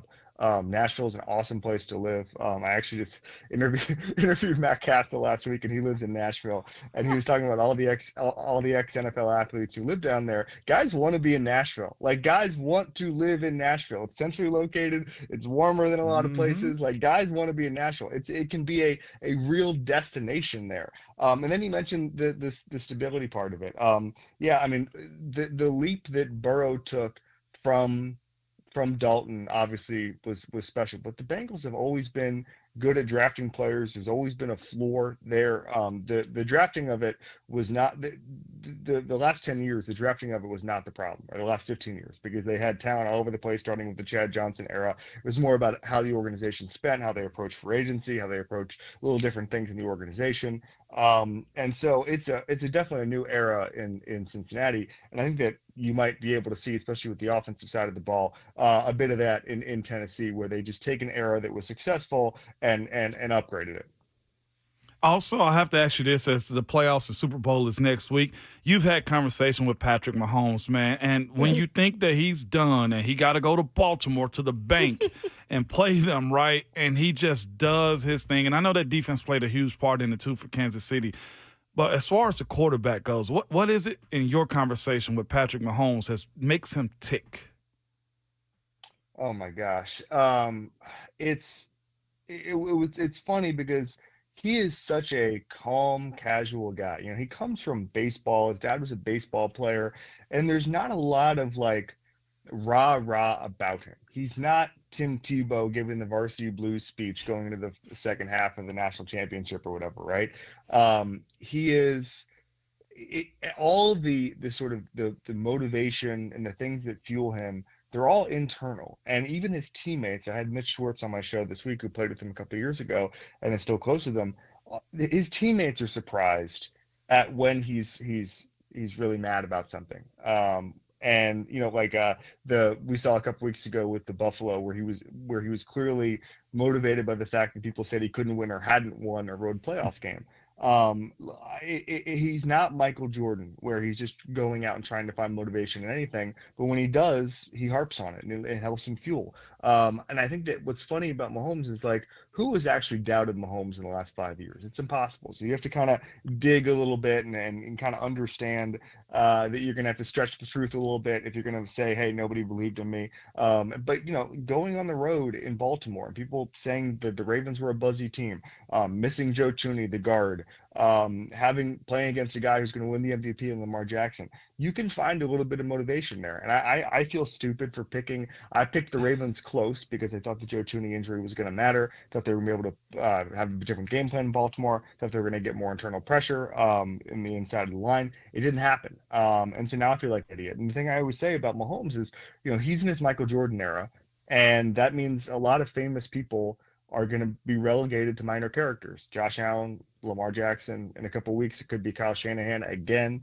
I'm not going to pick against him until I'm proven otherwise, frankly. And Kevin, don't feel stupid because we all picked the Ravens here by a slim margin as well. So you know what? I think he proved a lot of us wrong. Don't think just because I went on the road for the playoffs for the first time means that I'm going to lose. Yeah, excellent stuff from you today. Absolutely. Kevin Clark of ESPN. Give him a follow at BY Kevin Clark on the X. And we appreciate you. Have a great weekend, Kevin. Thank you, Kev. Thanks, guys. Great stuff, man. The insight he brings, and great get by Ramon Foster there, connecting with Kevin Clark. The first time we've had him on this show, but I really think some important stuff that he said that kind of really paints the picture with what Brian Callahan will do here. Yeah, for sure. And of course, like you said, the talent wasn't an issue in Cincinnati. It was the stability and balance of what they needed to have a good product on the field. Again, you should be somewhat excited. Like, just keep your powder dry. Right. Keep your powder dry. You can put a little sprinkles in there, you A know. sprinkle, yeah. Well, we'll wrap up the show when we return. It's been a fun day here on Ramon, Kayla, and Will, and we'll send you out in style. It's Ramon, Kayla, and Will here on 104.5 The Zone.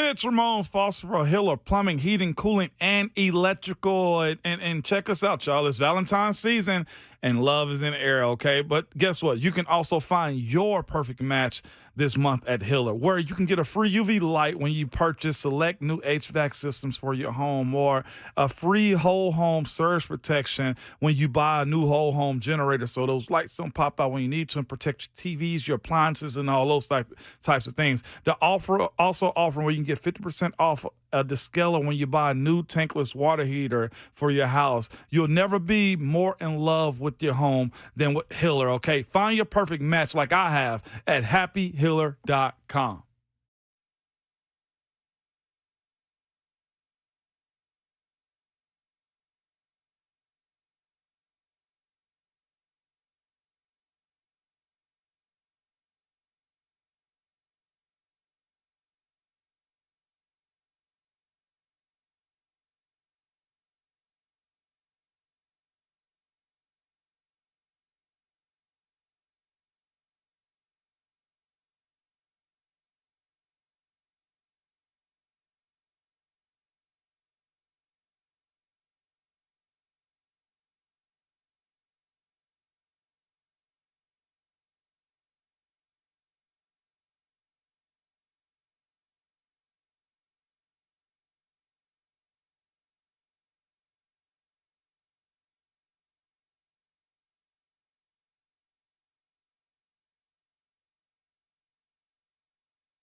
Let's go. Sending the show out in style with this one. Your love is lifting me higher. I feel like fans feeling a little more love today with hearing that the staff is coming together for a new Tennessee Titans team led by Brian Callahan. We've had some breaking news today earlier in the show. Ian Rappaport reporting that Nick Holes, the Jags passing game coordinator, will be the offensive coordinator here in Tennessee. I know Ian Rappaport also reporting that it looks like it is a done deal about an hour ago, saying that the Titans have signed Ravens secondary coach Denard Wilson as the new defensive coordinator as terms are agreed to and final.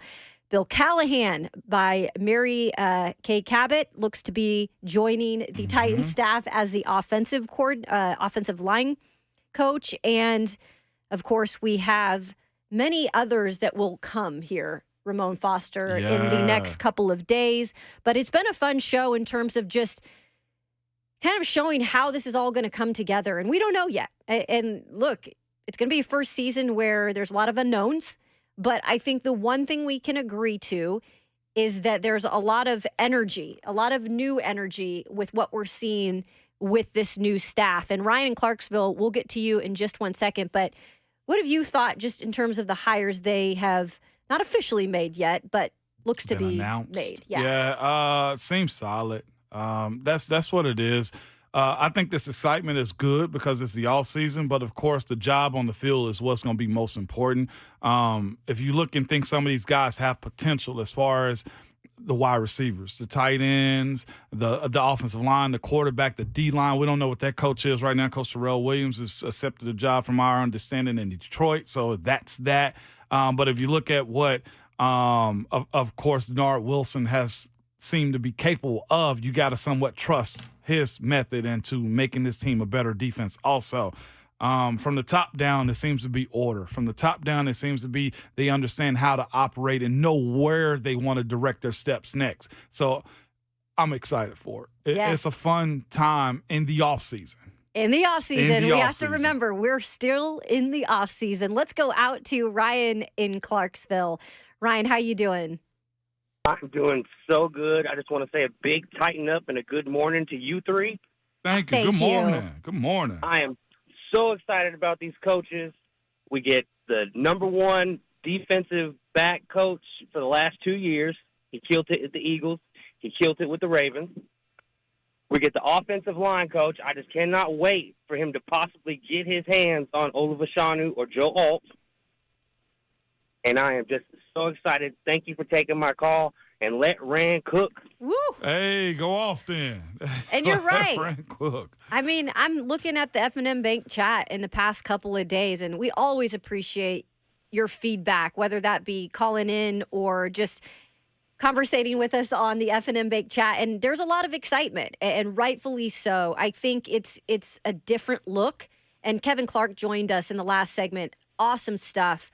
Kevin Clark out of ESPN. By the way, he is one of those guys that knows Callahan and the way that he works, and he has some great stuff. If you want to listen to that, if you missed it, that's going to be available on Apple Podcasts or wherever you get your podcasts. Some really good stuff there. But I think he said it best in terms of this offense, kind of let it flow sometimes. Yeah. Like, not a free-for-all, but the idea that I got from him is that a lot of things that didn't happen here with this offense, it kind of was structured to a fault sometimes. Mm-hmm. It's not going to look like that under Brian Callahan. Yeah, that will be a plan for the plan, and then a plan after that, and then another plan to go into a game. And that will be it will be very demanding, too. I'll say this real quick for Levis also.